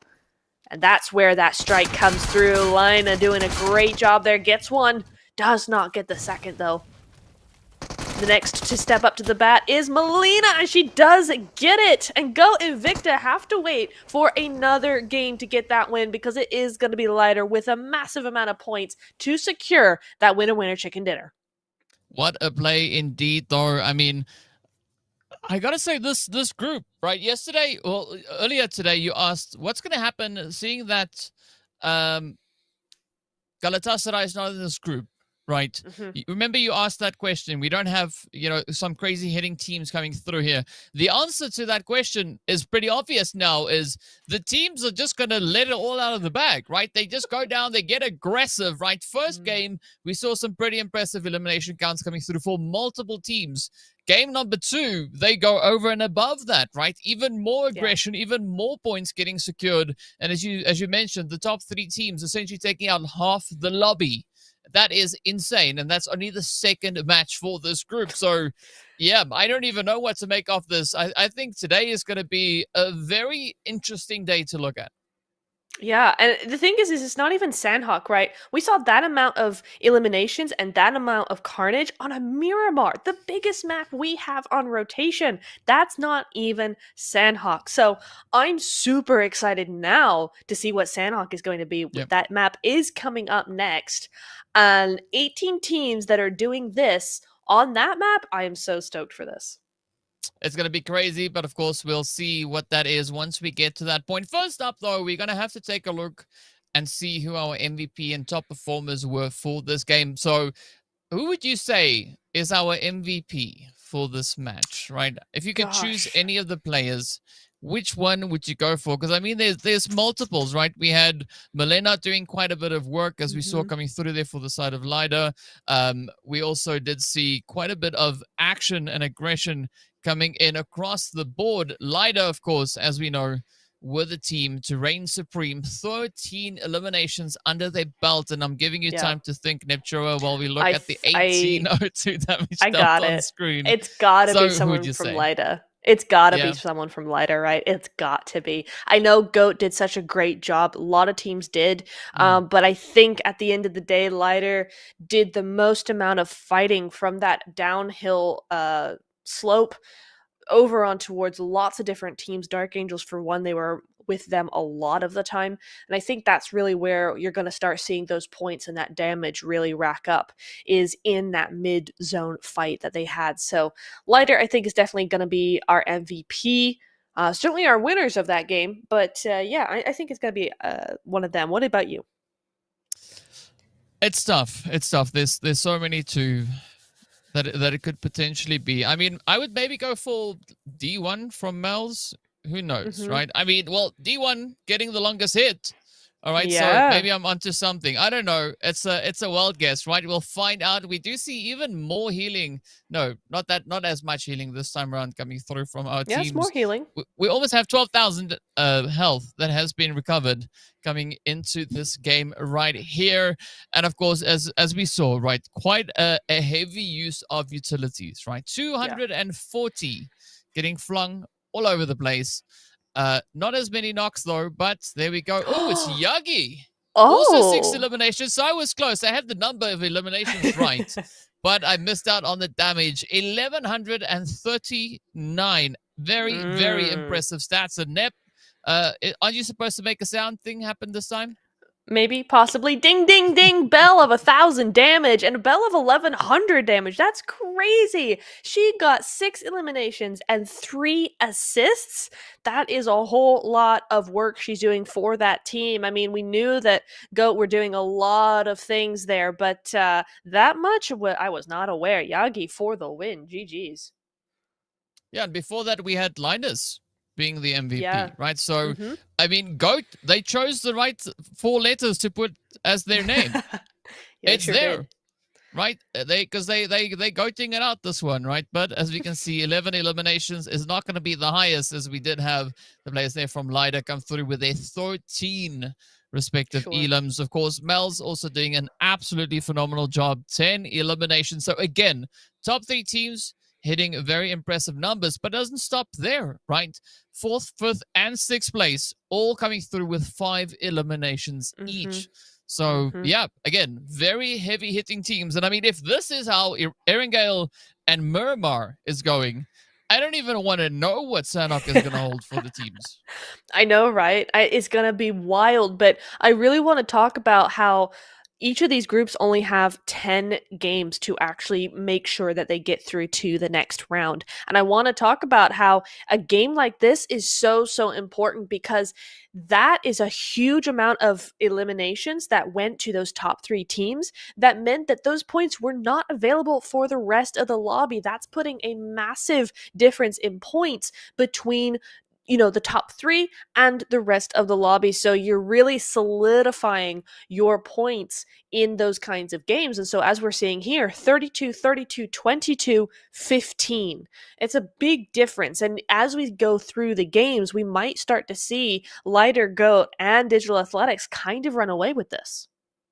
I mean, there could be something happening, right? There could definitely be something coming on through. Definitely, if we look at the player focus, it does seem to be slightly kind of obvious, right? Because we've got GOAT up here. We've got the players coming through from the side of Lider as well. So, yeah, they're definitely keeping that performance going right here. So, some strong numbers, again, being represented on the screen. But I think Sanhok is going to be the kicker, right? Yeah. Because, I mean, it's been crazy. It's been crazy. Erangel, Miramar, it's been insane. Some really aggressive performances being brought through.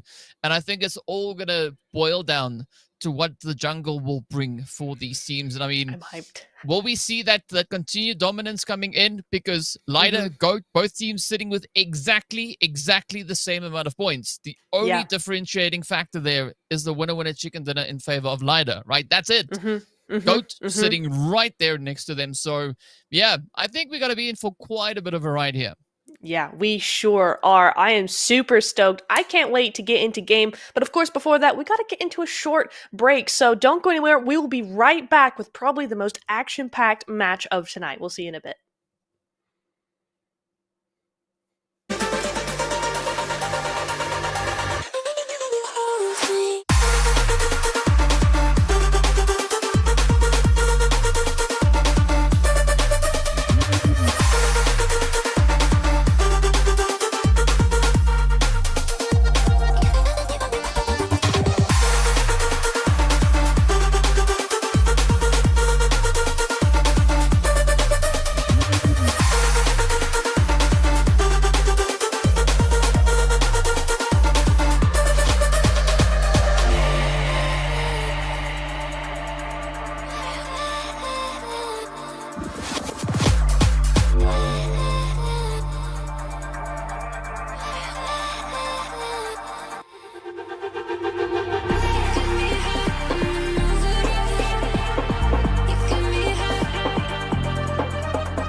and I've been muted this whole time. We're not even going to do this bit. We're not going to talk about it. We're going straight into game as soon as possible. Welcome back, everybody. DK, don't laugh at me. Okay. But yeah, here we go. Straight back into Sanhok. I am super stoked for this. We hyped it up a little bit before break, but here it is, and I'm expecting this to be absolute fire, DK. The zone, or rather the plane path, is already almost over. We got teams looking to go to their spots of choice, but that zone is really going to tell us where this game is going to shape up. Yeah, and lip sync aside, we are going to be getting right into some hot and sweaty action. I'm curious to see where the zone's going to go. Maybe it's going to pull down to the southwestern side again. Who knows? It could be, or maybe it's going to pull up on towards the north. That's the beauty about the Sanhok, is the zone doesn't always appear when you would think it would, right? It takes its sweet time. It keeps you in suspense. It's like, well, just wait a little bit longer. You'll find out soon enough. Why don't you just get stuck into some action in the meanwhile, right? While you wait to see what I'm going to do. So I think this is a great cue now for Fenerbahce, as well as the players there from Tiam Red to get themselves going. Lida also going to be looking to get right down to business all the way up in towards that glorious Painan position. As we mentioned yesterday as well, I guess see what these bodies are going to do, right? Because they expand so much on these wooden floors. Ooh, well, there's the answer. They cause problems, right? Milena now just trying to bat the flames down. And Elena, right, also going to be holding on to that edge angle here. But let's see if they are going to be able to find anything, as we do see Fedima take a little bit of damage. Again, not too aggressive, but both teams getting into this fight relatively quickly. Yeah, and if it wasn't for the zone being 200 meters away, this would be such an important position to hold on to, right? So both of these teams would really have something to fight for. As it goes right now, you do have to get out of dodge, so it's a very similar situation to what we were seeing in game number 2 in that Miramar. Both these teams have to leave, but at least it's not such a drastic shift as we saw on Miramar, right? It's only 200 meters to go. They have a little bit of time. What they don't have time for is other teams moving around to their position, which on Sanhok always happens. So the team that's going to finish this up the quickest is the team that's going to be the most successful. And have a few additional eliminations to their name. Right, the points will be in right there, as we do say goodbye to Sarah, who's also now gotten shipped on out of here. So far, it does seem like Lida are going to be looking to kind of keep that momentum going that we've seen come through from them in game number 1, game number 2, right? So game number this one, the momentum is there. All they got to do is just continue to flow it on forward. Fortunately for them, there are a few bridges to maybe help ease the push across the bridge. Melek here needs to watch out, though. That HP bar is not looking all that great, right? So maybe not to get too aggressive all too soon, as you got to wait for a little bit of that health in case you get hit. But it does seem like the team that they were going up against here, VPG, used that opportunity, that quick moment of silence, to hop on a scooter and off they go. Yeah. And that's good for them. Oh, and into another team there. So unfortunately, not exactly the escape that they were looking for, but it might not be into the fire, out of the fire, into the fire. Nope. It might be okay for them. I'm just going to leave that. But we move on. K12 lose 1 as well quite early on their way into the zone. 100 meters still to go for K12, and OOC do have a little bit of an advantage in terms of that high ground, but DK, I'm seeing a lot of foliage that is blocking those sight lines, and that is the beauty of Sanhok, right? That's the beauty of the jungle. It's looking like it's going to be a little bit easier for K12 to move in. Yeah, it could definitely be a lot easier, but it could be a lot easier for a lot of teams, right? Speaking of which, though, we are going to be looking onto the side of Tiam here, as they've got themselves positioned, I believe, up towards the northern approach. If my area recognition is on point, which I hope it was, we'll find out soon enough. But in the meanwhile, K12, who you spoke about just moments ago, are now looking at even more opposition rolling on in. I mean, for OOC, this could be quite the angle, right? They've already got that one elimination under their belt. All they're going to do is just try and utilize all the ridges they've got to their disposal. But Nadia is going to have a bit of a tough time rotating out of this one, also being quite separated from the rest of the team. It's not necessarily ideal. As you can see, the rest of K12 right over here next to Lida, just poking and prodding their way in. I was talking about Milik a little bit earlier. Got to watch for that HP bar. And of course, well, there's the knock, right, that we saw finding its way in. Oh, daddy! Coming in with a few hits, a few knocks. Ben Angels also getting reduced down to only 2. It is going to be Kiara and Nia that are going to be looking to make their way on through and just try and survive. Yeah, seems so. And it looks like this team's ready for more. VPG moving in on this location. I mean, warehouses in this spot could be a good bet to have for later on in the game. So I can see why they're continuing to want this space for themselves. But Pen Angels have to do more than what they're doing right now if they want to keep it. It is a 2v2 at the moment. But the angles that her teammate has, Kiara has, could mean that it's a 2v1 for the time being. She's got to be careful. She is buying time here. She's trying to step away a little bit, make them come more forward, buy some time, buy some space. But right now, VPG are looking well ahead of the game. Well, let's see. Can they get ahead of the Pen Angels as well?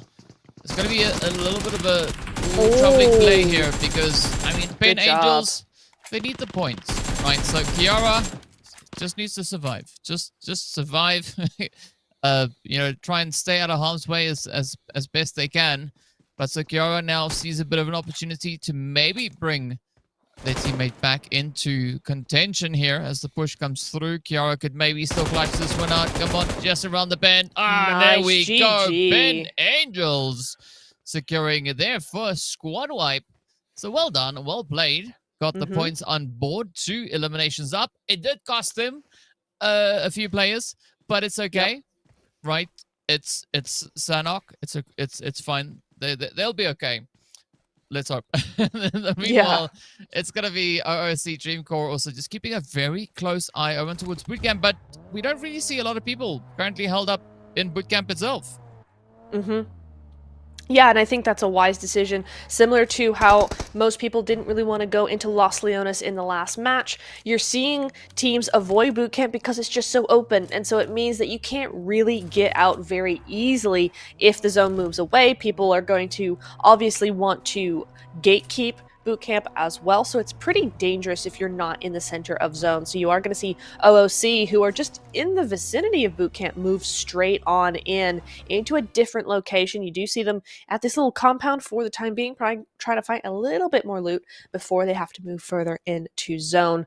Dark Angels, on the other hand, have a compound down, 2-2 split either side of the road. It's a difficult compound. There's a lot of open space around you. There's a lot of angles around you as well, but for now they are holding down the fort. Meanwhile, Yikes and BRX going absolutely at it, and Yikes is going to be the ones on top there. 4 eliminations for them puts them at the top of the match leaderboard right now. Yikes. That's a lot of points. Yeah. Yikes indeed. Well deserved though, so that's all just going to be down to what they will be doing with the available points. And we've got Chuja. I mean, if it was Choo-Choo, would have been the training, right? So close enough. I'll take it. We'll go with Chucha for the X-Force Divas right over here, keeping a very watchful eye across the way over on towards Bonfire.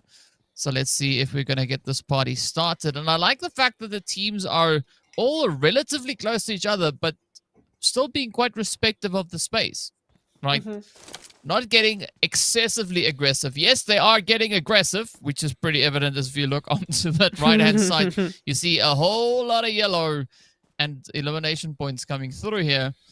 The teams now being very decisive with how they take these engagements. And of course, it is going to be Red Tiam that lay into the side there of Digital Athletics. The shots just lining on up. We do say goodbye to Leah as Cat Veins secures that play. And, well, they've got 2 eliminations on board. Still got quite a bit of work to do here. But they can get themselves patched up and repositioned into another good angle. But this is the thing, that's the north side of zone. If I'm looking at the map correctly, I don't think there's that many teams up on this side, right? A lot of the teams have gone center or down to the south side. So for TM, this could be a really nice little pathway into zone that they really, really needed. And Cat Veins is the woman to do it for her team with those 2 eliminations. So nicely done there. But as we move further down into zone, Bonfire looking for those shots. Not quite getting them onto 4. She's well hidden behind that rock. But yeah, it's a little bit of a tricky situation for Dark Angels. As I was saying before when we were looking at them, that compound is not the easiest one. And Bonfire have such a good outlook onto them that if the zone does move away from them, Dark Angels are going to have a tough time. Yeah, they could. But it's all going to come down to, as you said, right, that zone shift. So I'm curious to see if they're going to have any big brain plays that could be making its way moving forward. But yeah, Bonfire, a good, strong split that they have here. And of course, this being Sanhok, they can afford to do that, right? If it was any other map, maybe I wouldn't be all too sure about that, but yeah, it does work on this one right here. Speaking of which, though, we are going to be jumping over to the players here from the OOC Dream Core, as you got Bizumi getting ready to go zooming up back to the rest of the team, getting those vehicles secured. It's interesting to see the teams playing with vehicles on a map this size. Right, obviously you can hear those vehicles coming from a bit of a way away, so it does bring with it quite a few additional challenges. And speaking about challenges, this is exactly what Dark Angels could maybe have on the horizon here for them. Yeah, it could get very tricky.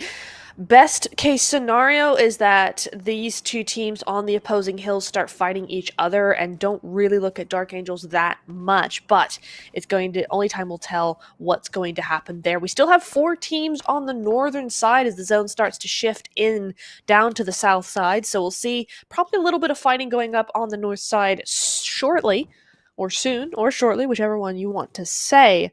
But for the teams inside, it's really going to be a matter of holding down the positions they have. I don't think we're going to see too much movement going on here. Teams are really just looking for that stage 4 to pop up before they make any serious moves. So soonly would be the word then that you're looking for. Soonly, yes. Yeah, yes, quite. Yeah. But speaking about quite, let's see whether or not Kiss can find that exact position to send the utilities in towards. We got Futaba here also getting ready for a bit of a fight. Oh, unfortunately, it is going to be a very, very quick approach coming through here from Mel's. I mean, they just melted them down like it was nothing, right? Just like, boom, and that's it. Job done. Really, really nicely done there. That's how you make a clean sweep of things when you're trying to get into a zone. 4 eliminations now. We're seeing that number at the top of the leaderboard. Not as many as we might have expected coming off of that in Miramar, but there's still 14 teams left alive, and so there's plenty more where that has come from.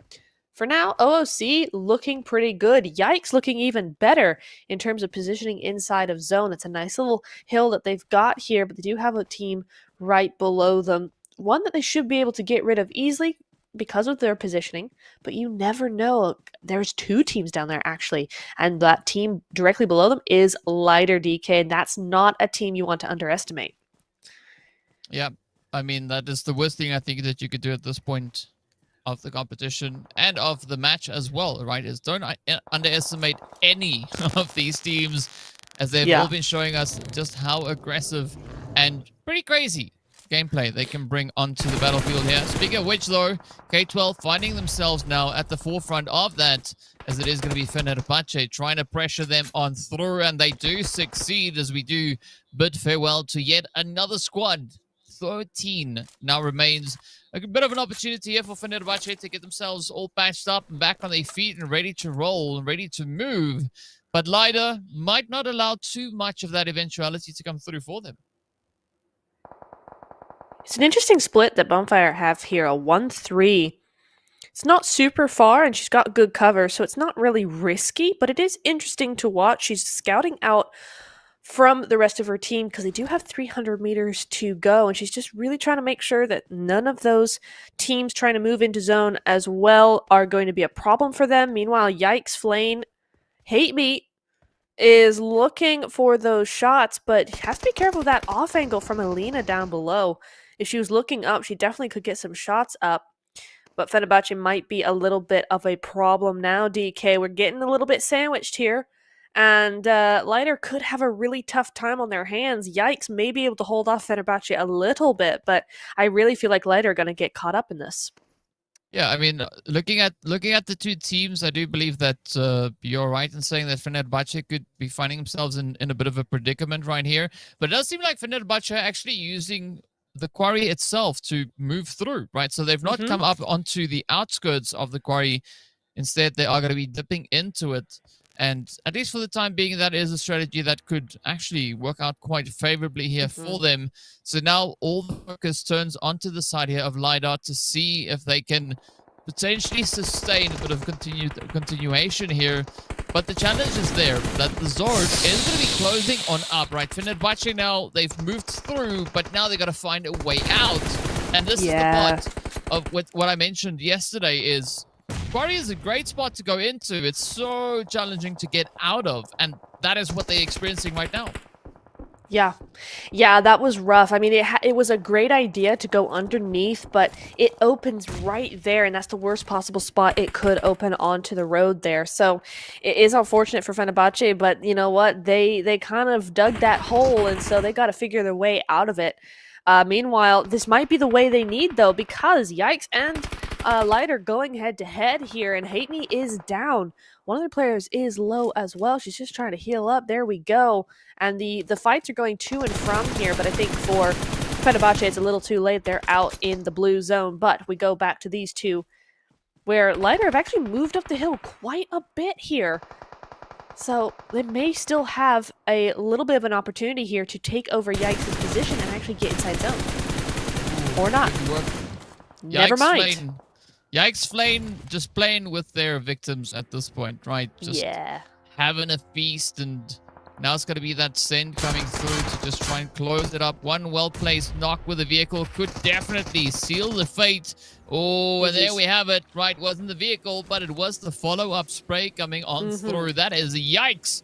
Just securing themselves now. They 9th elimination, and they're only a duo, right? Well, that's left. We got Nevermind and their teammate coming on through here, doing an absolutely stand-up job. 4 eliminations also now is going to be what the players here from Red Tiam are going to be sitting with. Fenerbahce still alive. They could definitely play quite a bit of an upset here. Let's see how this one pans out. Yeah, I mean, she's got such a great opportunity. With the zone moving in, that's a little bit more pressure there, but a good nade could spell disaster for Yikes here. Let's see if it goes somewhere. It did do something, it looked like, but maybe not enough. She is going to go out to the zone, and that's Yikes' finish. Fenerbahce has an easy way into zone if only she can make it. That zone is tickling pretty heavily now, though. She does have meds, but will she be able to get inside? Hopefully she will. As we move over to Red Tiam, over onto the edge of zone. No, just doesn't quite make it in. That is the end of them right now as X-Force Divas also go on out. And Red Tiam holding down the fort here on the north side. Yeah, that tickle turning into a little bit more of a scratch at this point. Yeah. But let's see if S2G could maybe get a little bit of something happening here. It's not looking very hopeful. Yeah, it's not hopeful at all, as Red Tiam claims their next victim, securing even more points on the overall standings. They've actually risen to the top, right? They've got 6 eliminations and looking pretty good with those HP bars. Still going to keep a very close eye on Mel's as well, as we can see continuous back and forth. And of course now Mel's going to be turning their focus right here onto Goat Invicta as they come knocking on the door, getting ready for the breach. 2 players, one player left to try and defend the inevitable, but still quite a bit of territory being exchanged here, right? Quite a bit of a back and forth. Goat trying to hold on as long as they can. And for QC, actually not going too poorly at this point, but definitely going to try and prioritize that zone positioning, because the blue is going to be absolutely ridiculous at this point. Oh, she's so lucky OOC got taken out when she did, but it doesn't matter. Tiam take out that final point there, so that is going to be them out. But it was a good effort, a really good effort. Mel's, I'm not sure they're going to be able to get up their duo, but you know what? It's top 3. Does it even matter? Mel's back in top 3 for another game here. Bonfire and TM, both teams also in this top 3 here. All these teams need points, and all these teams are getting them. Yep, it's good to see, and of course, what a great opportunity it is that Sanhok is providing to them. Mel's Nova being the next one to fall, and we're down to our final 2. Tiam getting some well-earned, and much-needed points at this point, as they do secure themselves 10 eliminations, hitting them double digits. And this could be exactly what they need to just catapult them up. Of course, coming into this match, they had only 2 points to their name.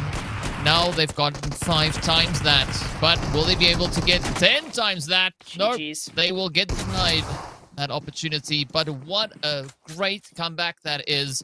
Bonfire securing themselves that winner chicken dinner. Again, just outlasting the opponents. But unfortunate for Tiam, right? They tried. A very strong attempt that they put in. Got those points on board. But at the end of the day, it goes straight over to Bonfire. And I mean, even looking at the points for Bonfire, right? They had 10 points coming into this match. So, you know, all the points they find here is going to do phenomenal things for them within the group standings. Yeah, it is. I love what Bonfire did there, right? Because they pushed outside of the zone to clean up Tiam there. And I think they knew that if they let it go, if they let Tiam re-heal and do what they needed to do, they were going to lose the game. Tiam had just the better position overall. So a really, really nice play from Bonfire. End up winning them a game. And as you said, with a lot of points that they really did need. So this puts them in a really nice position for the last 2 games of the night, for sure. Yeah, I think it's going to be a position that they will be feeling quite comfortable from. And of course, it's going to be a great boost for team morale, right? Especially coming into the last 2 games, matches that both teams that did exceptionally well in this match weren't necessarily doing all that well in, right? So that's maybe the kind of boost that the teams needed. So a great turning point coming through here for the group. But it's all going to come down to what these last 2 matches will hold, right? How are the teams going to approach it? Are they going to look to replicate the same efforts that we saw in the first 2? Or will we see those improvements being applied, right? Will we see those teams looking to surge and climb higher than they've been able to do in the first 2 games of the day? Of course, game number 3, done and dusted. Looking at this, 9 eliminations going over to the side there of Bonfire, as they do quite a bit of work, coming through with almost 1,800 damage. Yeah, very, very nice. Not quite the double digits we were expecting, but 9 eliminations is really, really good stuff. 19-point game. Absolutely really, really good for them. Bonfire needed those points, as we keep saying. But you know what? 306 meters on a Sanhok is kind of crazy. Folly doing some great work there for sure. And what's interesting is less heals than both of the previous matches as well. 7,000 total healing.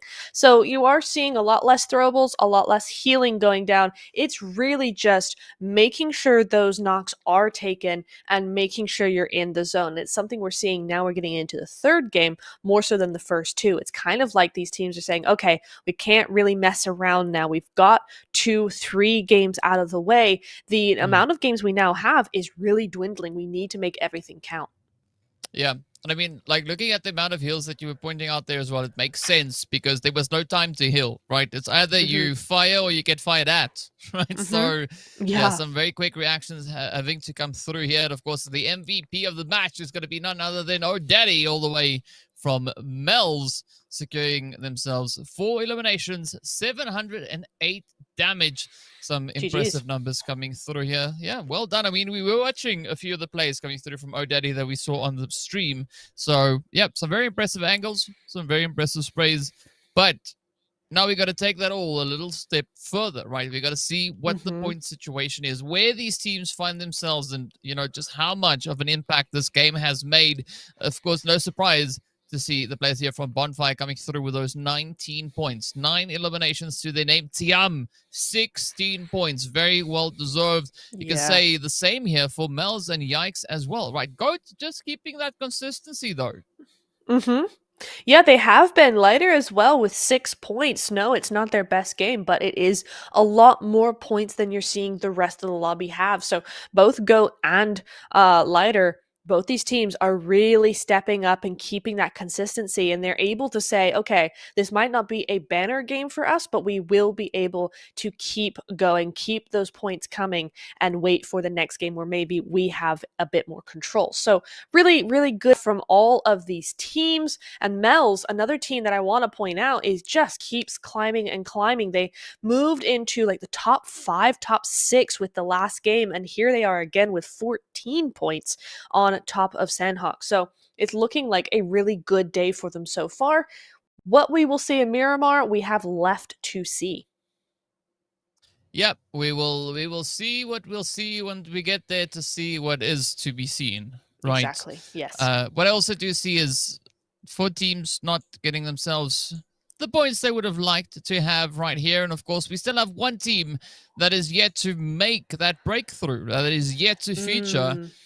And of course, it is Mumia that we have all the way there over in 18th, right? So hopefully somewhere in the next 2 matches, we'll see those points getting accrued and locked on in. But things are looking pretty good over at the top of the standings, right? Yeah. We've got Goat sitting on a comfortable 40 points, and we've got Lida just there, hard on their heels, also just trying to get themselves anything and everything that they can find across the way. But again, not too much of a drastic shift for the teams higher up on the board. We did, however, see, of course, the players there from Bonfire move all the way from 7th place up into that 3rd position. So, you know, moves are being made here, and it's all going to come down to the very last game to see just how these teams can even it out, though. But Digital Athletics, they got to step it up. They can't have another Sanhok match, right? They scored not a single point. Yeah. So if yeah, they want to hold on, they got to push. Yeah. Absolutely, especially as the teams keep climbing and the points keep climbing. I mean, Tiam have moved into 7th with those 18 points. OOC the same amount, not far behind Digital Athletics. So they've really got to step up in this next Miramar, especially the next 2 games, to make sure that they are in that top 3 heading into day 2. It's still possible for them. We just have to see them do it. Yagi is going to be our number 1 still for the player focus here, as she continues to dominate. 10 eliminations in 3 games at this level is kind of goated, as we see also Lena 6 as well, part of her team, right there in 2nd place. And Lena from Lighter, or Elena rather from Lighter, she's also in here. So these 3, we're really seeing a good representation of how things are going today, because Go and Lighter dominating the rest of the lobby. Yeah, but that's what we want to have, right? We want to have a little bit of that consistency being built up. And a lot of this comes through from the first 2 matches that we had, right? Erangel, Miramar was pretty good games for both these teams, and that's why we see their players still maintaining a very consistent position with regards to the overall tally that they have here. So it is going to require quite a bit of work for any of the opposing players to contest, right, to get themselves up in that position, but it's all going to come down to the next 2 games. It really is, and the next 2 games are right around the corner. I'm very excited for Miramar. We saw some epic stuff there before, and we will surely see some again, but right before that, we're going to head into a quick break, so don't go anywhere.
back, everybody, to the big event of the evening, of the week. It's PMEWL Day 2, Group B, game number 4. We are back at it with Miramar here this evening.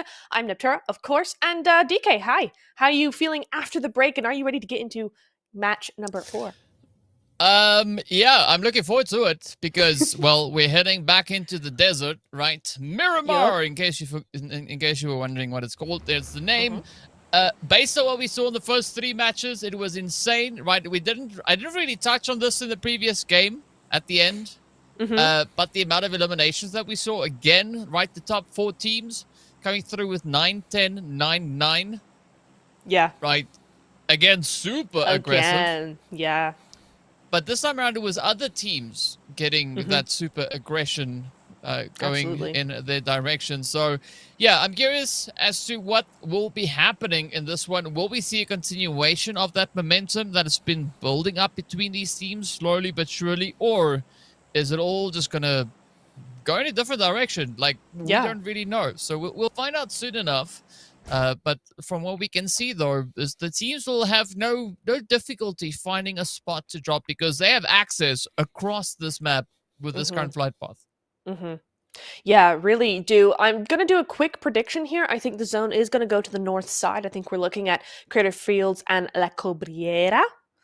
I'm not saying that right, but that's how I say it, and that's how I've said it for years, so you can't make me say it otherwise. But again, we got this hot drop over in San Martin. The same 2 teams are going to be there. It's BM and Tiam as well. And also looking towards Chumacera and Picado, we're looking at a couple of teams, 3 teams, in fact, looking to be in that area. So we'll see what happens there as well. So that's where we're kind of going to be, and my prediction is right. It's a little more south than I thought it might be, but both of my predictions are currently in zone. Nice. Well done.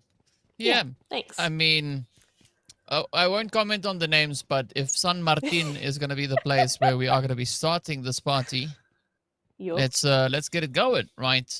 Let's do it. We did have a little bit of a standoff in our first visit to this match between these same 2 teams. Very similar buildings. Not quite exactly these ones just yet, but I mean, there's a lot of similarities, right? Like, but we'll see how the teams are going to look to make their play through this. Yeah, I'm noticing that we've already had a few shots getting delivered into 2 players on 2 different squads over on towards that right-hand side of the screen as well. But let's see. Maybe Red Team could maybe find a way to wingle-wangle their way through this one and get a secure play towards their north, or maybe it could be flipped on them. But yeah, that was interesting to see Cat Veins disconnecting there for a quick moment. That's definitely not what you want to have happen on your way through this. But speaking of which, though, Mumia, yeah, we could definitely see a little bit more of a push. As I mentioned previously, Mumia, one of those teams that could definitely benefit off of a few points, right? Any points would do at this point. So, yeah, I think they need to try and play to their strengths at this stage of the match. This is interesting from Yikes here. They're looking to get a little bit surrounded by Fenerbahce. It's the 2-2 split of death in this instance, I think. You've got a pretty good hold on that warehouse behind them, and it could get quite tricky for them. So for Yikes, this has to be very, very quick. They have to get rid of this duo and then get out, or at least turn around and fight the other duo, right? They can't be waiting too long here, because you see Fenerbahce, the other duo, are already on the move here. So it's getting pretty hairy. The time is taking for sure for Yikes, and it has ticked its final one as you look at those shots being taken, and now the fight is in full earnest. Yikes have taken too long here. They wouldn't have known, they couldn't have known, but now they do, and they just have to fight this duo. Good return from Yikes, though, DK, that we see this immediate aggression onto this duo to make sure that they're clear. Yep, they have to push it. Ooh, here we go. Oh, Fenerbahce, though, coming out clutch on that one. Yeah, and they only lost 1 player. Right, that's 1 player crazy. down, but they score 4 eliminations, 4 points so far. And of course, it is going to be Red Team also getting ready as they start to apply themselves onto the side here. of Mumia. You can see it is starting to cost a little bit, right? A nice exchange though on either side. Ooh, Tiger getting taken on down. Cat Veins and Hannah need to be super careful. Quite a bit of caution needs to be applied here because you can see Mumia, they still have 3 players up. But not only that, we have another team pushing in from the far southern side, right? Playing from up high. So you got to watch all these angles, and it's none other than S2G that's going to be knocking on the door. So talk about pressure. Maybe some unwanted pressure finding its way in here. Yeah, absolutely. It's Cat Veins and Hana still left alive, but I don't know. It is looking a little dicey. Even if they get out of this, where do they go, right? You do have SGG up at the top. And it's going to be a little bit more tricky now. Oh, but she's right there. She's got the rifle in hand. Cat Veins knows it, though. She's using that crate as cover. Good thing she did, because she could have gone down there very, very easily. And she's got to do something here and now. Only has that one first aid. She's going to use it. Going to make sure that she can do something about this. But there's a lot of players right here, DK. She's got her work cut out for her. Yeah, a little bit of a focus point being applied onto this region.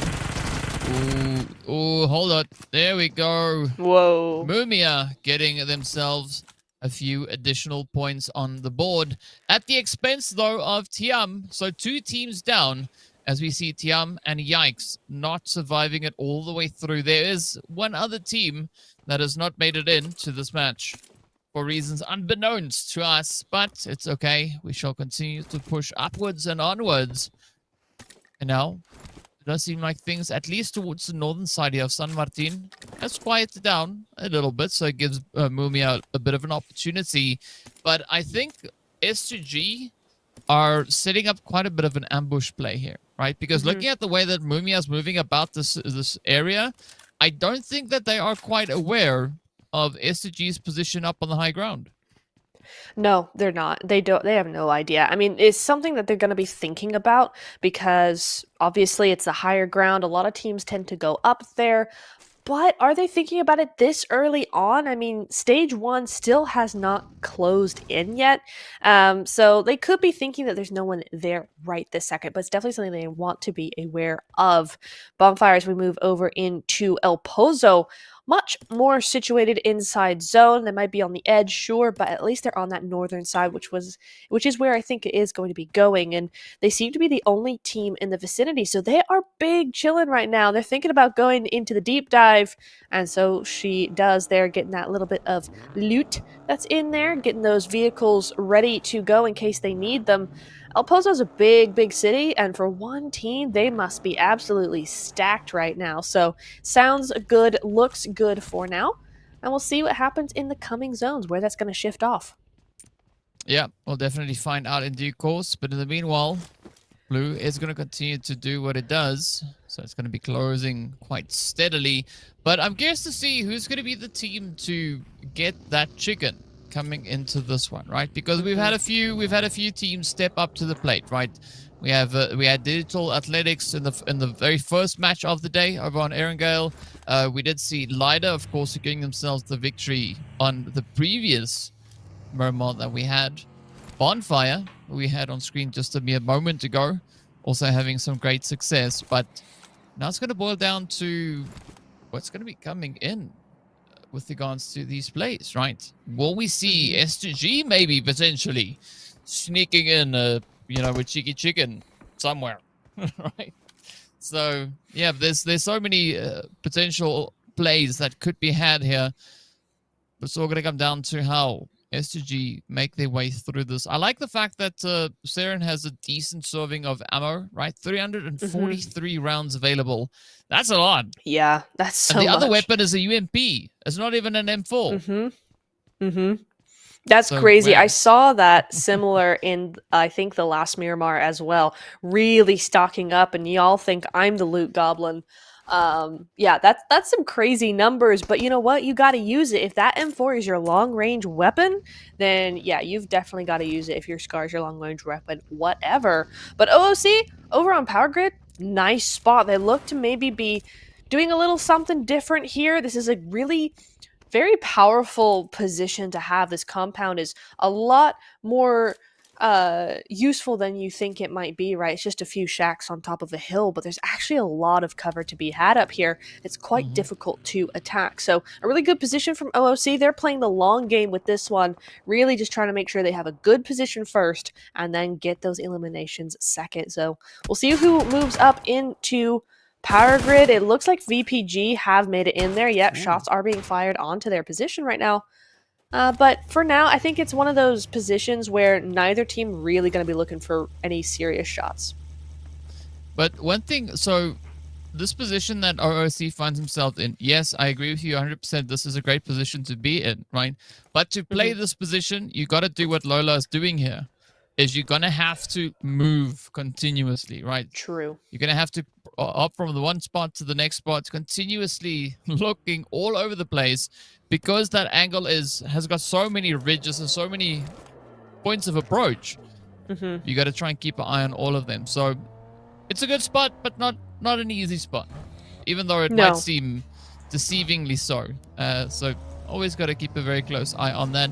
Speaking about keeping eyes on things, it is going to be the players here from X-Force Divas that we'll be keeping an eye on now as they start to move on up just towards that southern side of San Martin, slowly pushing up the hill. Of course, approaching the power grid area that we were just looking at as well. So, yeah, teams slowly starting to converge on this point. Fortunately, you know, the vehicles aren't necessarily realistic enough. It's not actual real life cars, because I don't see a normal car driving up that hill. Fortunately, you know, PUBG physics makes sense. Here we go, Lola. Yep, doing what needs to be done. Just putting a few shots across the way up in towards NATO. But NATO now getting caught in a pretty tough spot, though, because they've got yet another team right there alongside them. So going from the one challenging angle into the next one, and lighter, no angle seems to be challenging for them. They just keep on shooting at everybody. Wow, yeah. Nice shots going through there. That car's about to blow up, and it might if she doesn't get to some cover quickly. Yeah, there it goes, but I don't see a knock coming out of that. No, I don't think so. So is going to be able to get away from that a little bit there, but for now, there's still more to be done. Lighter in a fantastic spot. Look at the spray control on that 3 times as well as the 4 times. So really making sure that whoever that team is can't quite see them, is really having a tough time with this rotation. Yeah, it's them. It's them. Yeah. It's that one. Yeah. Yeah. But you gotta give props to Lighter's spread that they've got here, right? Because they've been following that vehicle since it crested the hill. Right, since it came onto the plateau, it's just been fired at continuously all the way to where it stopped eventually. So that is a very impressive angle to take there. And now it is going to be Lola still continuing with the pressure over onto the side here of NATO, making a few connections, which is what we like to see. But it doesn't seem like the team that we had on the back end there of NATO has done all that much. Right, we don't see any engagements being brought forward. The team, of course, still going to be holding, I think, over towards that northwestern side. But that's great news for Lola, because Lola can just keep on heading up into the side here of NATO, slowly whittling away at those HP bars. And speaking about HP bars, it is going to be the squad here on the side of the Dark Angels that are going to be looking to patch their own HP bars up, as Goat Invictus knocking at the door, and they want in.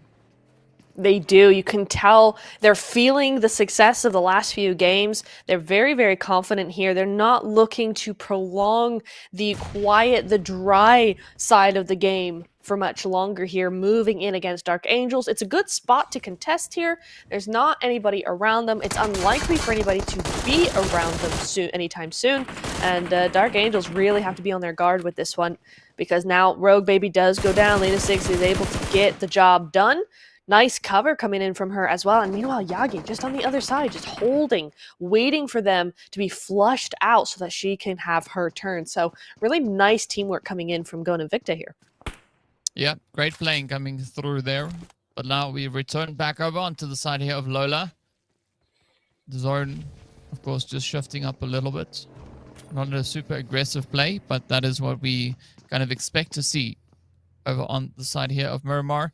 Let's see whether or not Yagi can get that nade in. Ooh, it does find a little bit of that help over on towards the side here of Fraz. Fraz not even knowing which way to go as Yagi now starts pushing up. The jump shot's coming through, but that is not going to deter Yagi. And she finds the play, gets the first one in. Now it's going to be a full send from the crew. The shots coming in all over the place. Dark Angels, GG's. the next team to get backed up and shipped out. And I mean, GOAT again, staying true to their name. And with a 1 elimination per player as well. That's a really nice clean sweep of that team, each doing her part to get rid of them. And now they have a pretty decent position for themselves as NATO move in for the kill over onto to potentially that spot on the hill that we were talking about just a few minutes ago. Those shacks, that shack area. But we'll see what happens. For now, they're happy with this little ridge line. Cool little dip she's found herself in here. She's trying to test it out, see what she can do from here, and if this is going to be a viable position for them. Meanwhile, Bonfire directly contesting not noobs over here with this really high position. Going to be looking at that 2-2 split, and now the rest of her team are moving in. This is going to be a super interesting fight to look out for, DK. Yeah, I mean, you just completely skipped the whole defying gravity part, right? Yeah. Purple is just like, you know, it's like, I got my spider buggy here. I can drive up walls, straight up, vertical walls. You're like, yeah, it's fine. It's not a problem. Like, there's no position too high that I cannot get into. Speaking of which, though, it is going to be the not noobs now also getting into a little bit of this playthrough here, as we've got Bonfire keeping a very concise angle, as you've pointed out. But, I mean, for Purple, it looked good, but the opposite end is not really doing all too much for Purple's position to be such a crazy angle, though, right? They're pretty good at staying hidden. Yeah, they are. They know their angles well. They know where they need to be or where they don't need to be, right? Where they shouldn't be at any given moment. And that's a really good advantage to have when you're in a fight. And oh dear, she's got that spray down. Does do a little bit of damage, but not quite enough. And not noobs realize the danger they're in and go, you know what? We're good. We don't have to do this at all. And away they go. They're actually rotating all the way around into the compound. A really smart move from these players, from this team, because now they've got that really good hard cover and they can start to look, and Purple feels the effects of it almost immediately there. So still a little bit precarious, but Purple now no longer in the super strong position she once was. Yep, the advantage has now been taken away, and it's for good reason, because they're not noobs, right? The name says it all. They know what they're doing. So, yeah, what's also quite funny is that Purple is fighting against a team that is Purple. So, yeah, it's an interesting play. But yeah, I think that was a good call being made there by Purple, rather disengaging from that position on high. You know, realizing that they don't have the advantage anymore. Now instead looking to prioritize the next play, the next rotation, as we moved into the next stage as well. So this is going to demand of the teams that they need to move upwards. Speaking about up, we do see the shots now starting to connect on up here, as Not are finding even more plays. Pinky taking quite a bit of a wide push as the team starts to rotate up here. We've got quite a bit of contention now starting to trickle in. Vehicles getting parked in strange places. NATO getting sent on back. It's going to be Bonfire now falling to the pressure here. The angles, and so many opposing teams just ready to welcome them in with open barrels. It's going to be down to Atlas, and I'm not quite sure whether or not Atlas is going to be able to avenge their teammates. That is the question. They're all piling into San Martin. I hadn't realized how big of a spot this was starting to become in these next few zones. You know, we were really looking onto those high grounds on the edge of zone, but San Martin is really starting to pick up some speed here. Lots of teams, and S2G still on the top of that ridgeline there with big eyes on everyone in the vicinity. So a really good early setup from them is going to do well for them later on, as we see them with 4 eliminations, a full squad, and no real damage being done onto them.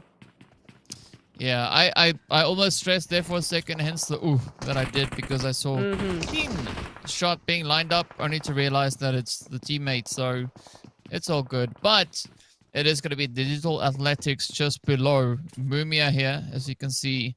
Sailor looking for a bit of an angle, a bit of an approach. Not quite sure where Leah went, whether Leah had the end of the run or maybe something happened, but still the rest of the team looking to make their play. But this is a good split though for Mumia, right? 2 players in the same building as Digital, the other 2 on the opposing side looking to find a bit of an opportunity, just trying to get that right angle to secure the points. And that could even see Mumia getting moved up all the way to 5 eliminations. Got to watch out for this window though, with Goat up on the ridge and that opposite ridge over there. Yeah, you can't be too careful. That's a really interesting play, and none of it's going to matter. DK, the zone shifted, and I don't see that little white line on our minimap, which means it's a hard shift to the south side. None of these teams are in zone, in a compound. They're gonna have to move out, and S2G have full control here. I don't even know if S2G are in zone, but they're definitely more in zone than the rest of the teams in town, so they definitely do have that advantage, and hopefully for them, they are gonna be able to make something out of it. Yeah, definitely. So let's see just how far south this has gone. I'm expecting we're looking at something close to like Power Grid. Yeah, as you can see, Power Grid just south of where we have it. So this is right in between San Martin and Power Grid. Up on the plateau is going to be quite the uphill battle for a lot of the teams that we have down here. The next 50 seconds is going to be absolutely crucial as we do say goodbye to yet another team. We are down now to the final 11. Still got 36 players up and able, but who's going to be the ones to clutch it out? Mumia and Digital Athletics, they need to take this to the next phase. They need to take the next few steps, either rotate out or get aggressive, push in and clean out this compound. It's going to happen for either of these teams. Ideally, maybe getting into a little bit of a fight here. Yep, there we go. Ooh, it is going to be Inky getting right into the action. 2 players left to contest. Let's see. Maybe Mumia might make it out. No! Oh. Digital Athletics. Goodness. On the money though. 2 down, 1 more to go. My goodness me, they're going through them. And it is 2 eliminations all on 1 player. She's doing a great job here, Incy, for her team.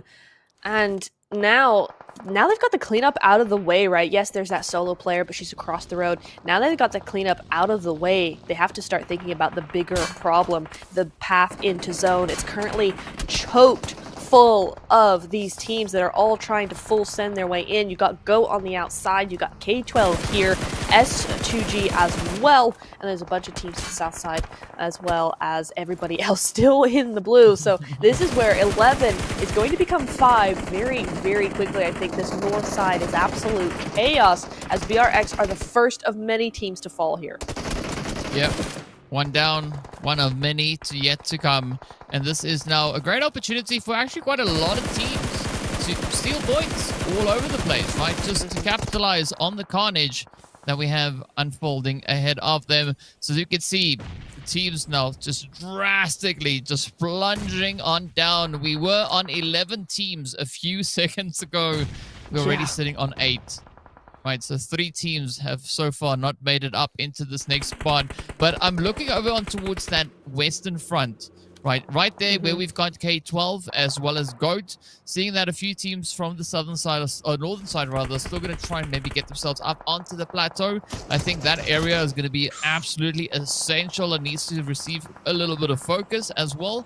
But now S2G just taking some easy pickings, just looking from up high, just raining down a little bit of that carnage. But now, K12 though, Goat, the 2 teams that are actually in such a controlling position on towards this plateau, are not having much else to do other than focus on each other.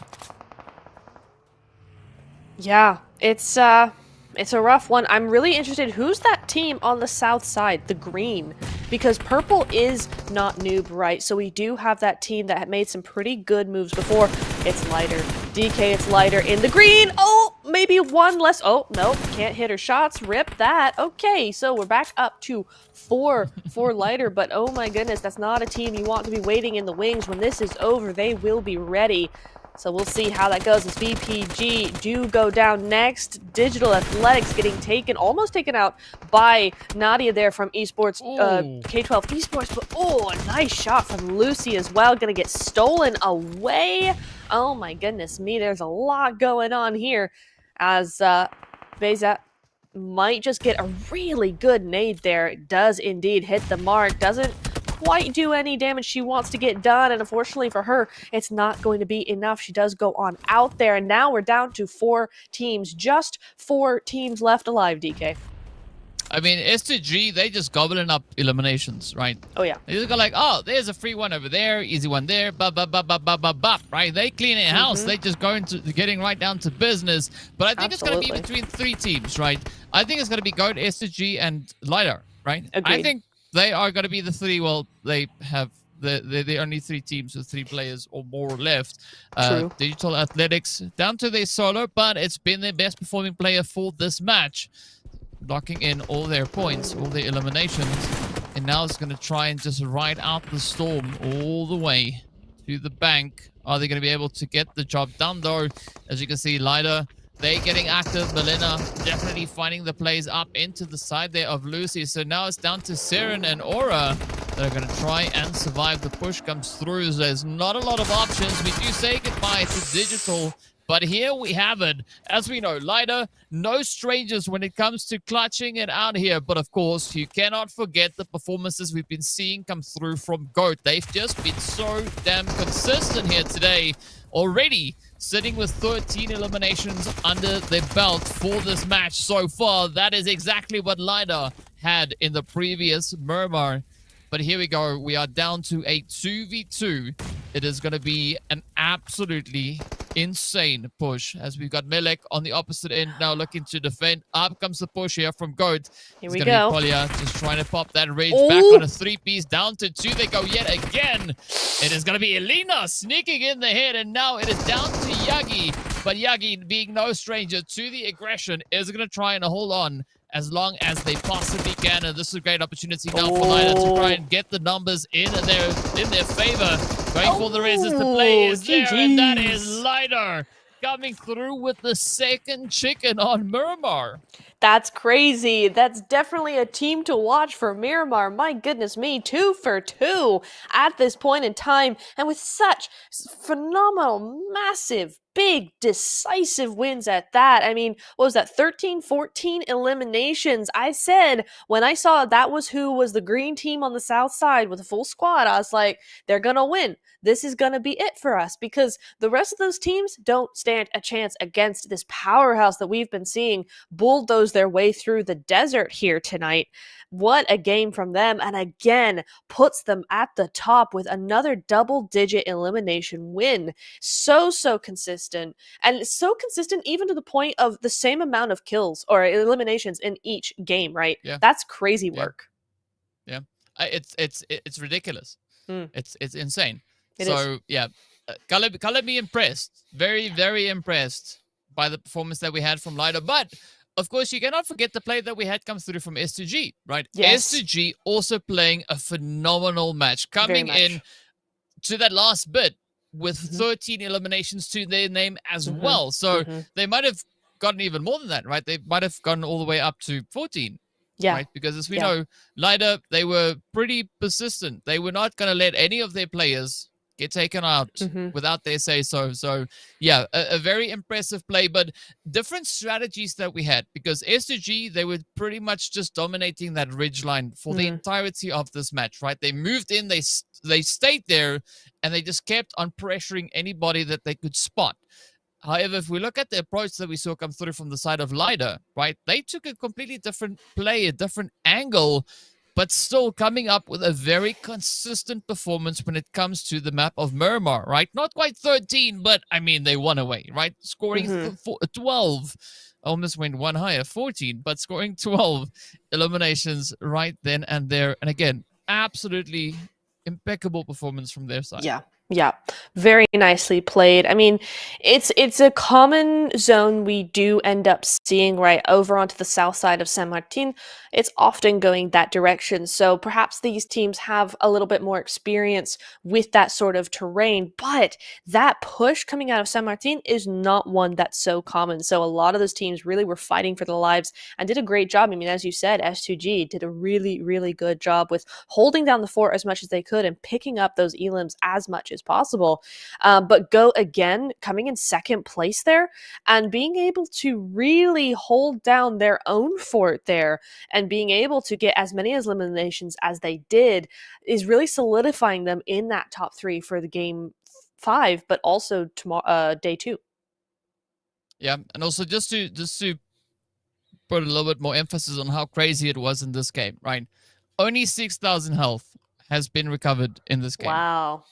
Only 6,000. So it just shows you how insane the pacing was moving through this match. And I mean, there were so many potential points in this game where things could have taken a completely different turn. And also, just looking at the amount of knocks that we have, right? We only had 61 knocks. So what that tells you is that the teams moved up, they got a knock, and they tried to close it up as quickly as they possibly can. I mean, look at this, right? Again, GOAT, MVP, game number 3. Yep. Third game in a row, scoring that consistency, right? 6 eliminations, getting 1,092 damage secured as well. Not a single assist. So that just shows you, like, the focus was there, right? They got a target, they locked on, and they finished it. There was no second chances. Absolutely. Ding, ding, ding all the way through for that 1,000 damage. But yeah, 0 assists is an insane stat to have with 6 eliminations. You're not even giving any of that over to other teams, right? No one's stealing from you. Those are all your own. So Luna 6 really putting down the law there. And you can see 19 points for GOAT, but 22 for Lighter. If that doesn't put them up on top of the spot, I don't know what does. Yep, some pretty sweaty performances that we had coming into this one. I mean, I'm pretty sure that if GOAT consistently keeps this momentum going, right, there's not much of that for today that's left. But moving into their day 2, it is going to be pretty hairy, pretty scary as well to look at. But I think the teams have now gotten a bit of a taste as to what Lighter and GOAT are bringing to this battlefield. So I'm hoping that someone is going to look to maybe stop them at some point, right? Play a bit of an upset somewhere along the line. And if there's one team that could maybe pull it off, I'm looking at Mel's Nova. Yeah. It's true. It's true. They've been a team that have been consistent from the beginning, and you can see them tied with S2G. So even after that fantastic performance from S2G, they are still tied, and they've moved up as well. So it's looking very, very good for both Mels and S2G. But our big hero here, of course, is going to be Lighter with those 2 wins, 60 points. 1 away from GOAT here, but there's a bigger gap between second and third than probably a lot of these teams would like to see. But you also got to commend GOAT for the consistency. I mean, they've got exactly the same amount of placement points as the team that has gotten 2 winner chicken dinners. That's so true. Right. So GOAT, they've just been ironing out points left, right, and center all over the place. And I mean, they were leading by 2 points, but Lighter caught up and just got that extra little bit of a push just ahead of them. So, yeah, a lot of consistency being showcased here, but of course, you also got to commend the consistency from Digital Athletics as well as the players coming through from Bonfire, right? Also, both with those 14 points and 15 eliminations to boot. So, both on 29, right? Yeah. It's a copy-paste situation there. Both teams sitting exactly the same point situation. So it's all going to boil down to what these players are going to bring into the very last match. But of course, these stats are just climbing higher and higher and higher, right? We were talking about this earlier. Lighter and GOAT. They just specking this one out, just getting all the points. Yeah, I mean, we're seeing a little bit of difference here. Lena 6 is taking over from Yagi, and we do see Melina now from later, but still, it's not enough. There's too much GOAT. The GOATs are too GOAT, and they're dominating, and they're continuing to dominate, and they will probably continue to dominate into the next match. Watch them go out first now. But I think it's just been such a great evening for the top 3 teams for sure. The other teams, not so much, just because the domination by these 3 teams has been so great that they've not really had a chance to get many points. You saw a big discrepancy there as you go further on down the leaderboard. I mean, even teams like Tiam and Yikes, they only have 19 and 18 points, despite them getting consistent eliminations and consistently placing in that zone, in the later stages of the zone, but they're just not equating that into points because the top 3 teams are just doing way too much. So it is interesting to see that come on out here. But yeah, it's going to be interesting. We're going into our final game now in just a few minutes. But yeah, it's going to be an interesting one for sure as we wrap up day number 1. But before we do any of that, we are going to have to head over into a quick break. So stay tuned and we'll be right back.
Welcome back, everybody, to the final game of the evening. Game number 5 is about to get underway, and it is Erangel. We've seen plenty of action on this map here this evening and yesterday, and I think after that last Miramar, we're about to see a whole lot more of it, DK. I want to get straight off your prediction for who's going to win this game. I know we haven't done that much so far, but we're going to start now.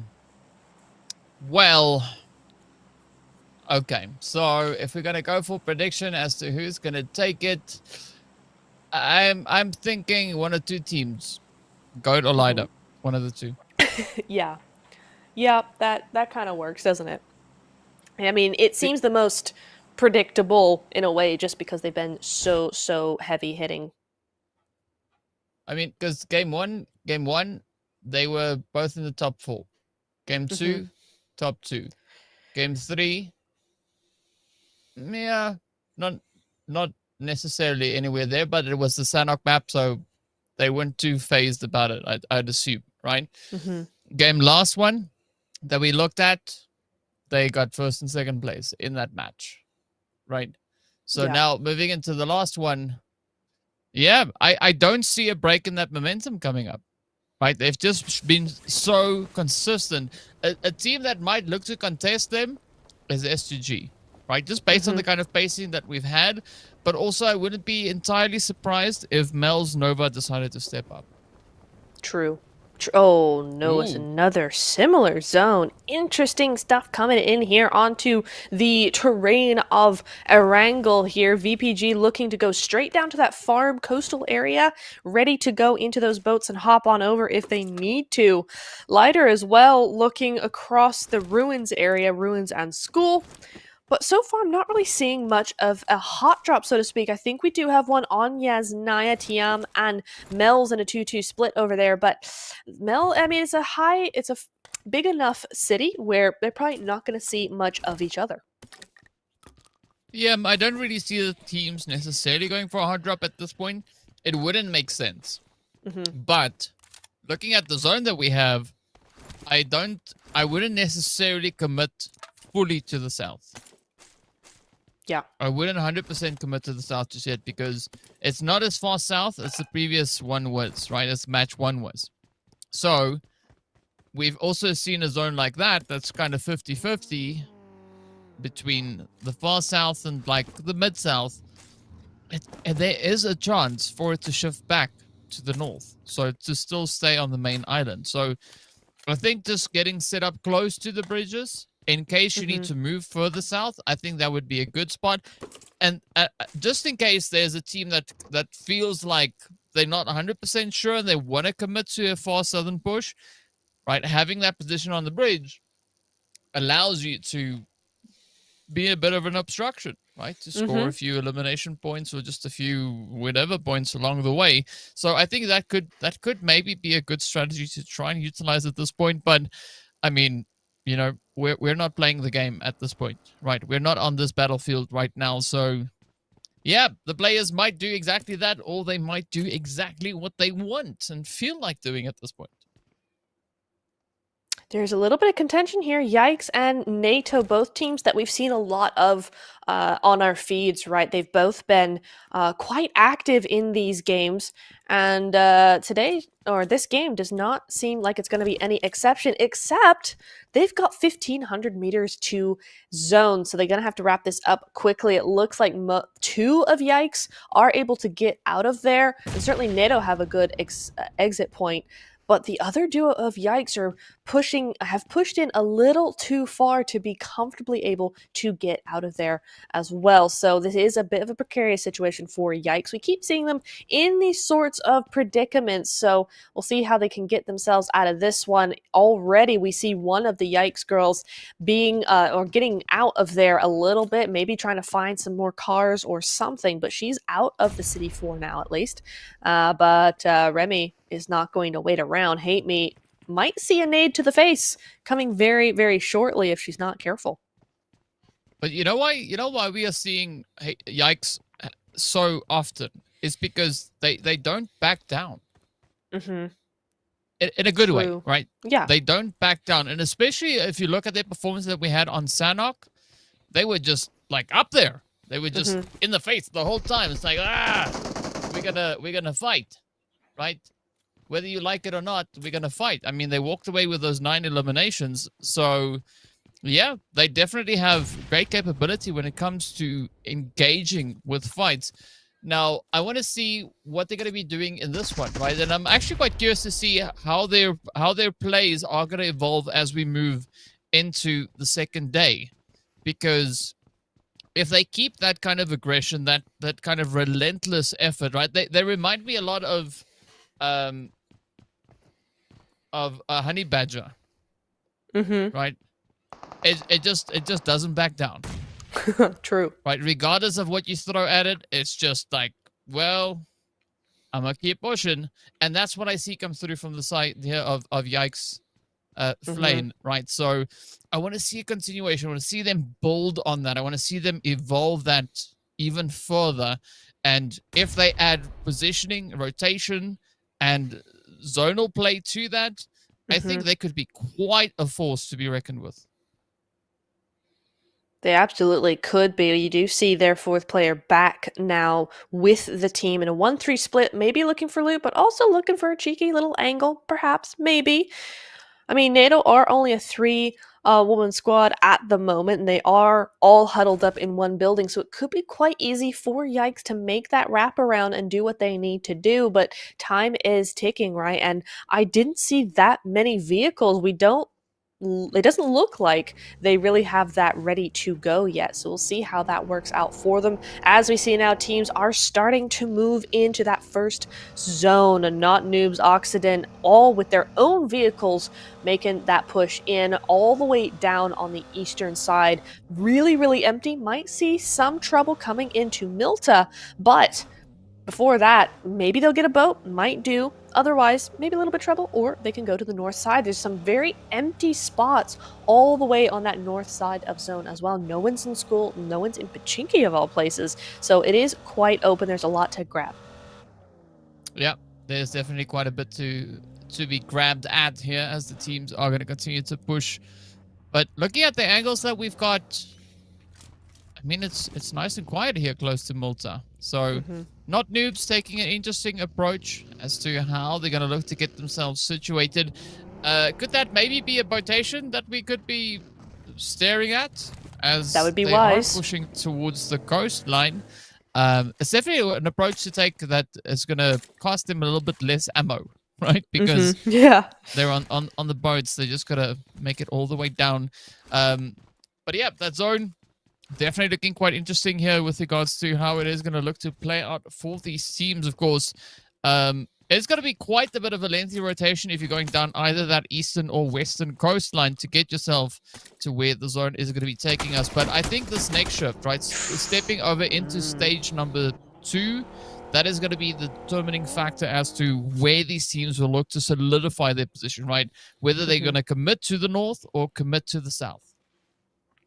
Exactly. We're seeing a little bit of a grouping here. 3 different teams, Tiam, Fenerbahce, and 1 team behind them as well. All looking to play that same sort of line that you were talking about, right? That's kind of in the middle of the zone, and so they're waiting for that north or southern shift to happen, see where they need to go. But for now, they're kind of grouping up quite a bit here. That is BM, I think, yeah, in the background, looking to be a wide skirt around onto the eastern or western side of Milta, and I think there is somebody in Milta as well, so they're gonna have to be careful of this. However, we'll see how it goes. All this has happened, and it's only stage 1. That is kind of crazy that we've had so much action and so much to talk about in the first 2-3 minutes of the game, as BRX do lose almost 1 player. Berlin does get knocked down, but she will be rezzed back up fairly easily there up on that ridge line, and Mazadev is just looking for that line, looking for that angle a little bit. So again, a lot of thinking going on, right? You can see that the thought process that's going on. They're thinking a lot about different things, different angles, where they need to be going next, and that's always good to see. Yeah, you can definitely see that the gears are grinding, right? There's quite a bit of thinking happening here. It does Oh. seem like the zone is leaning a little bit more towards that southern side. So I'm thinking the next shift is going to take us to that western part of Millie Island. Yep. Mm-hmm. That's where I'm thinking, right? It's either there or Ferry Pier. One of those two spots. It might Yeah. surprise us and go to the east, but that's what I'm thinking, right? Mm-hmm.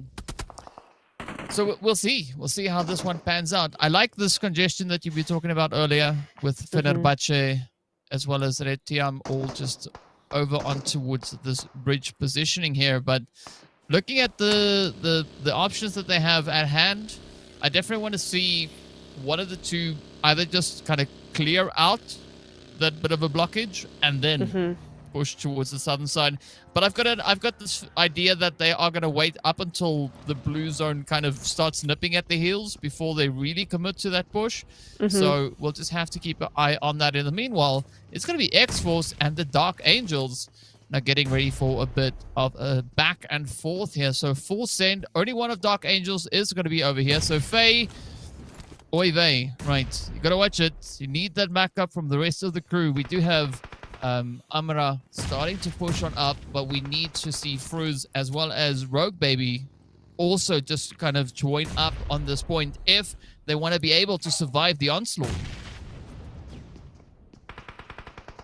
Well, Faye's first battle is going to be with those flames and those bandages as they look for that warehouse domination over there. And Red, Tiam, Blossom, they gotta hurry up and get out of Dodge as Fenerbahce is trying and BM are trying and everybody's trying to get to zone because they are all outside of it right now. Dark Angels and Force. Now, we haven't talked about Force all that much so far tonight, DK. We've not seen too much from them, but they are managing, I believe, to stay out of the bottom three here. But maybe this game we're going to see a little bit more from them. Certainly seeing some good shots onto Rogue Baby there, taken very, very low on that sliver or that little crevice between those two buildings. But Force Baby being forced to move back into the hillside there a little bit. But hey, at least they're in zone, right? They can take their time a little bit.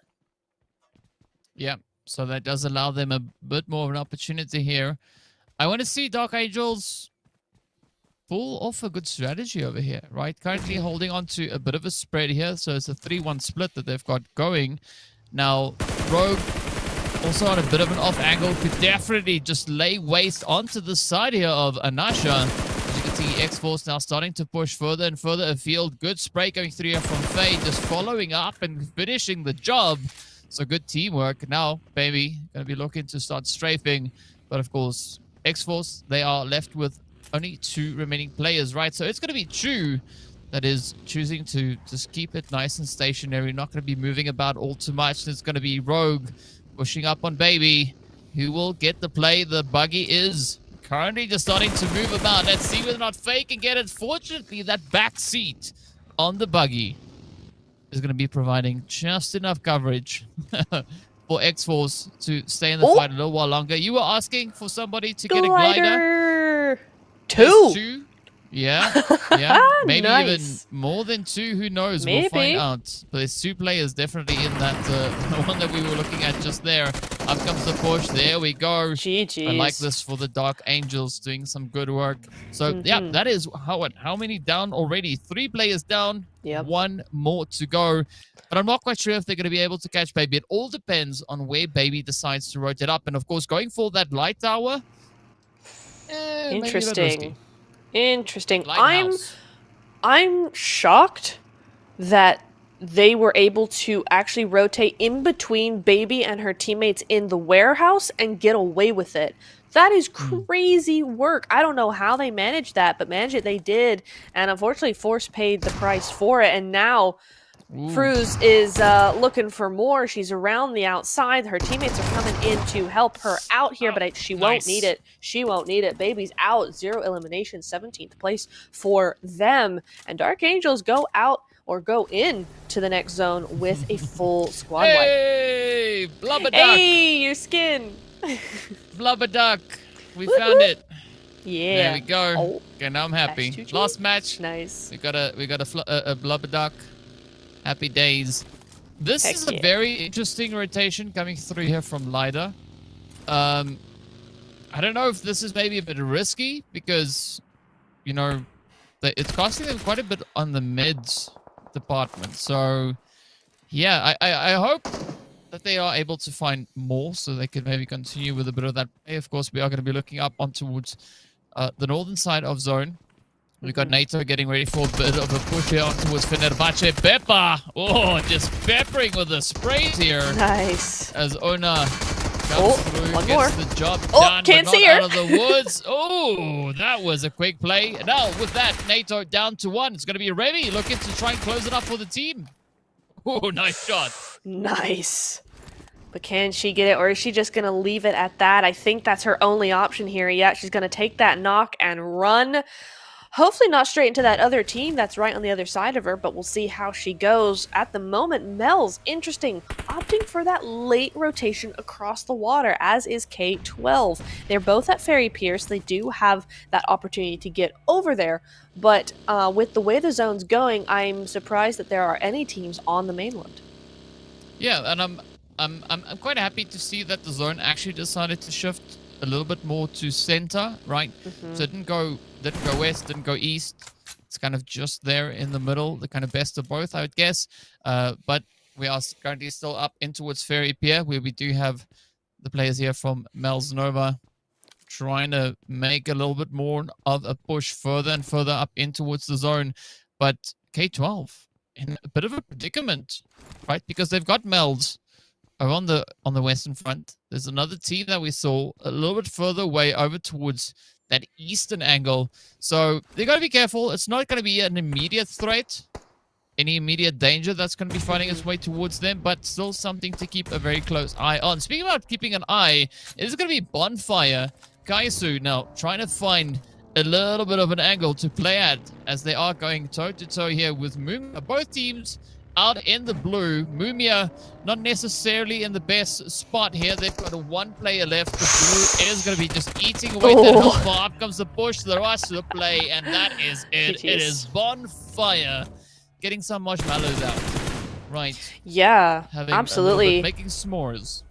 Yeah, and Bonfire, that was a team that they really, really needed points. They were starting to make their way in the points department, and they're continuing that trajectory. Mel's and K12 still at it here, but now Mel's using some momentum, getting it out of their backpack and throwing it at K12 right now. But K12 has a different kind of momentum coming out and throwing it back at Mel's. It's called a nade right to the face, so she's going to hold on for a little while longer. They've only lost 1 player so far, but Mel's, it's interesting. They've pushed so far. There's no turning back now. They have to finish up this fight, and the zone has shifted away from them. It's down to the water, across the water, so there is no hope for it. They got to be quick with this and get out.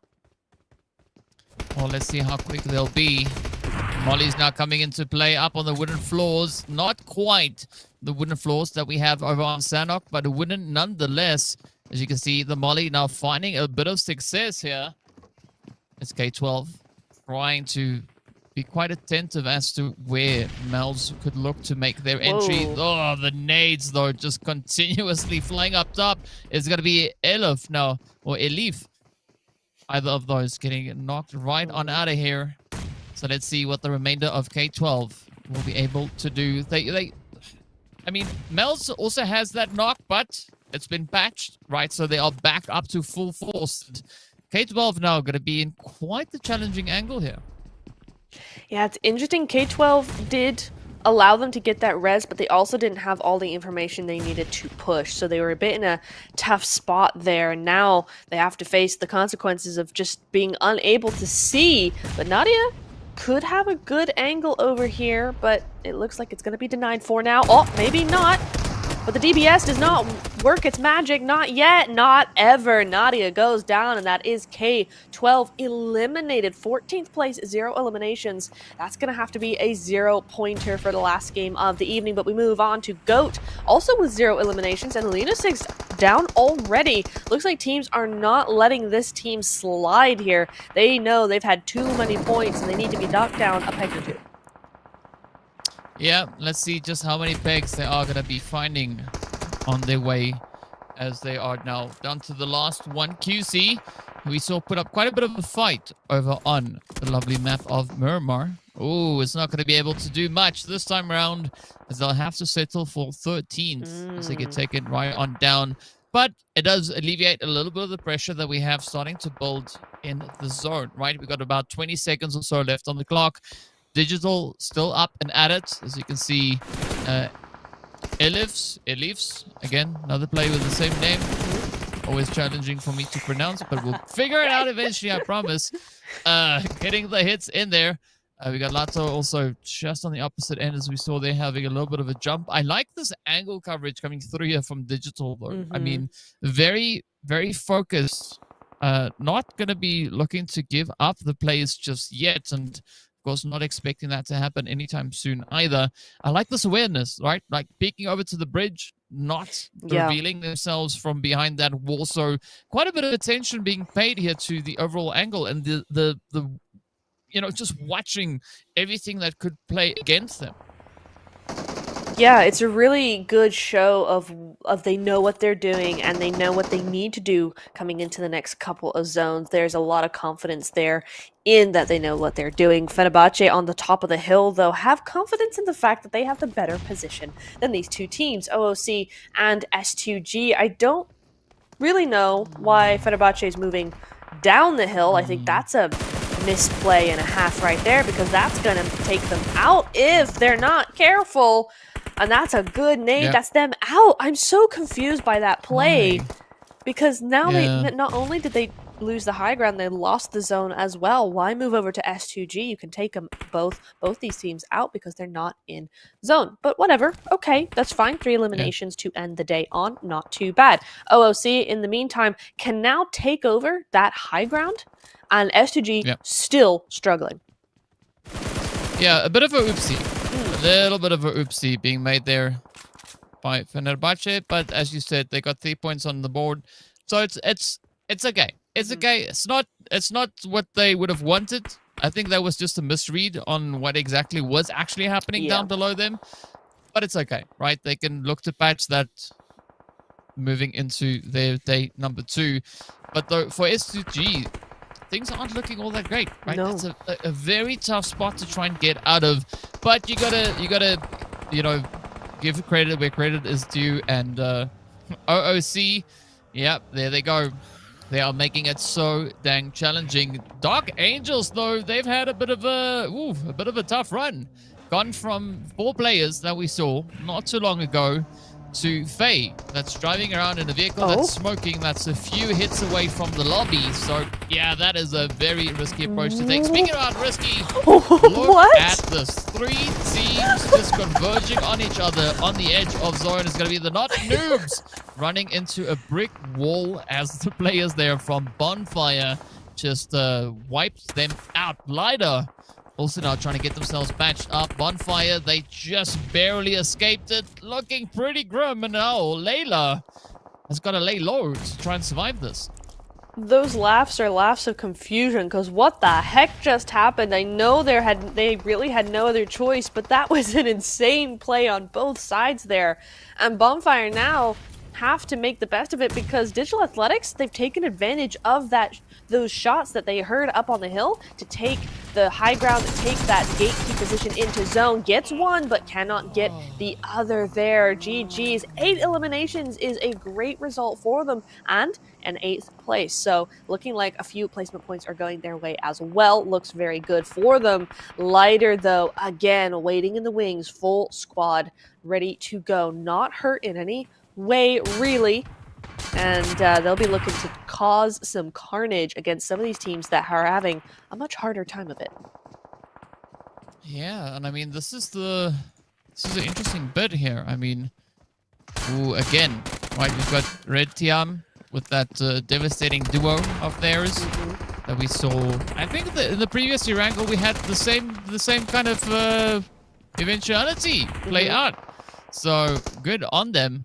But let's see whether or not they can make the most out of the situation. Of course, that blue is going to start catching up.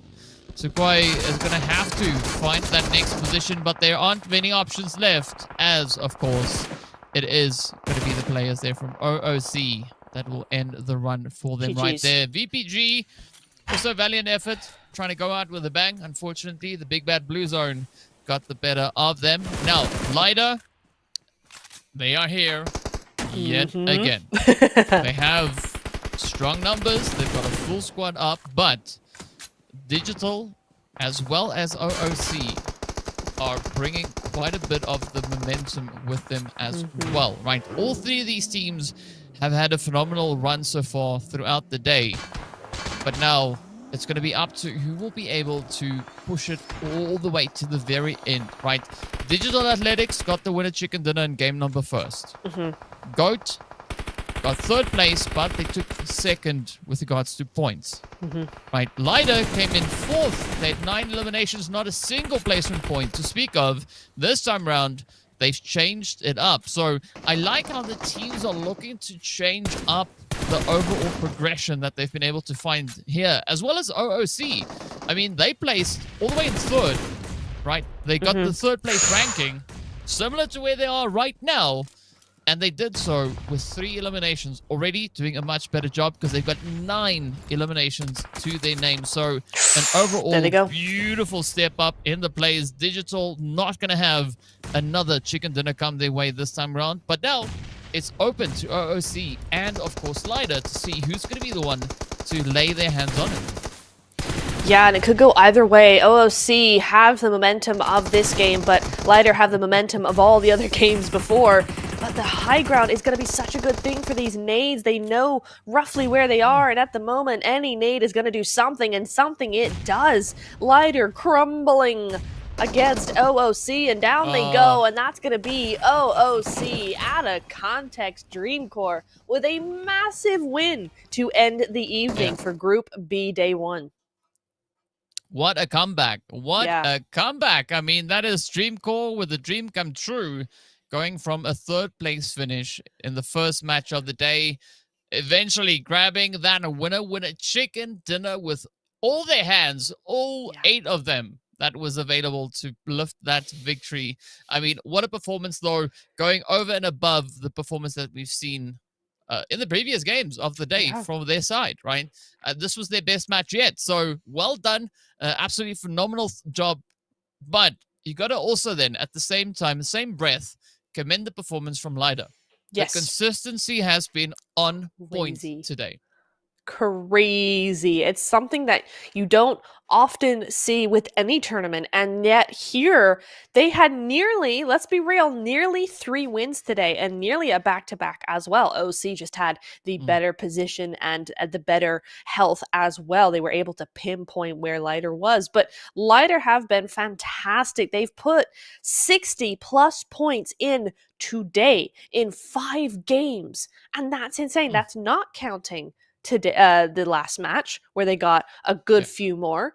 I mean, it's going to be nearly 70 or more than 70 at the end of the day. And we can say that for a couple of teams, which is kind of just crazy. It's ridiculous, but ridiculous in the best possible way. So big shout out going out here to OOC out of context, right? They took that chicken out of context because the chicken didn't know where to go. It was just like, well, I guess I'm going over here then, right? But again, if you look at it, again, a very efficient gameplay across the board from the teams, right? The knocks only 60, right? It's not higher than that. So a very, very good approach coming in on that end. Yes, there was a lot more opportunity for healing here because we had so many more teams getting caught by the blue. And they had the sufficient meds to try and kind of survive out there as long as they possibly could. But only 14 revives. Only 14 revives. 14. So a very low number. I gotta like that number as well. And of course, we did see that glorious headshot hit coming in, or the range 380 meters. That's crazy. The MVP Lola is going to be locking it in. 6 eliminations and 663 damage. Very efficient, right? Very little wastage. Yeah, especially when you take into account the 2 assists. So I'm thinking here, she's done a little bit of stealing, which is perfectly fine and normal, but she's done a little bit of stealing because you don't get 6 elims and 2 assists with 663 damage unless, I mean, I don't know if you can even be that efficient with your bullets and with your damage. That's kind of crazy. So GG's her. She's been aware of her surroundings enough to take out a couple of the extras as well. But 25 points is our biggest nearly our biggest point game to date. We had in Group A 27 points, but 25 is certainly the biggest we've seen in this group. Yeah, definitely a great play coming through on that end. But now, well, here we have it. 70 points, you called it. You said about 70. You were about right, 70 points right then and there. But again, right, this is very similar in a way to what we saw come through from our Group A teams, right? The similarity here is the amount of eliminations that we see, very right, true. sitting right there up at the top. Of course, we have 45 eliminations for LiDAR. We had 45 eliminations come through for R8 Sapphire as well, right? So I guess 45 is the magic number, at least for day one for both groups, right? That is going to be the one that we will have to get a little bit more of a confirmation on. But you got to give it up to Mels as well as Goat for kind of rubbing shoulders up in the top 6 and not having a single chicken to boast with, right? And they are still there holding steady, holding strong. So yeah, I'm really excited to see what day 2 will bring for each of our respective groups. I know it says day 2 up at the top because it's the second day of the week, but day 3 and 4 is going to be day 2 for Group A and B. And of course, our top performers here, as we can see there, absolutely phenomenal jobs that they've been doing. I mean, the damage numbers, so high. The elimination counts, so high. Yeah. Pretty dang impressive. It's insane. And honestly, what's even crazier, DK, is that the action is just getting started because that's day 1 done for each of the groups. Now, going into tomorrow, it's day 2, the final 5 games of Group A, which has Galatasaray, which has Rise of Queens, which has all of these big names. And then Group B on Saturday is day 2 with the last 5 games as well. And if this is the kind of points we're seeing in day 1, I can't wait for day 2, DK, but that's where we're going to have to end it. This is it. The final 5 games for the first half of the week 1 are done, are completed. You can find us here again tomorrow at the same time and same place for day number 2 for Group A. So we will see you all there tomorrow and have a great rest of your night.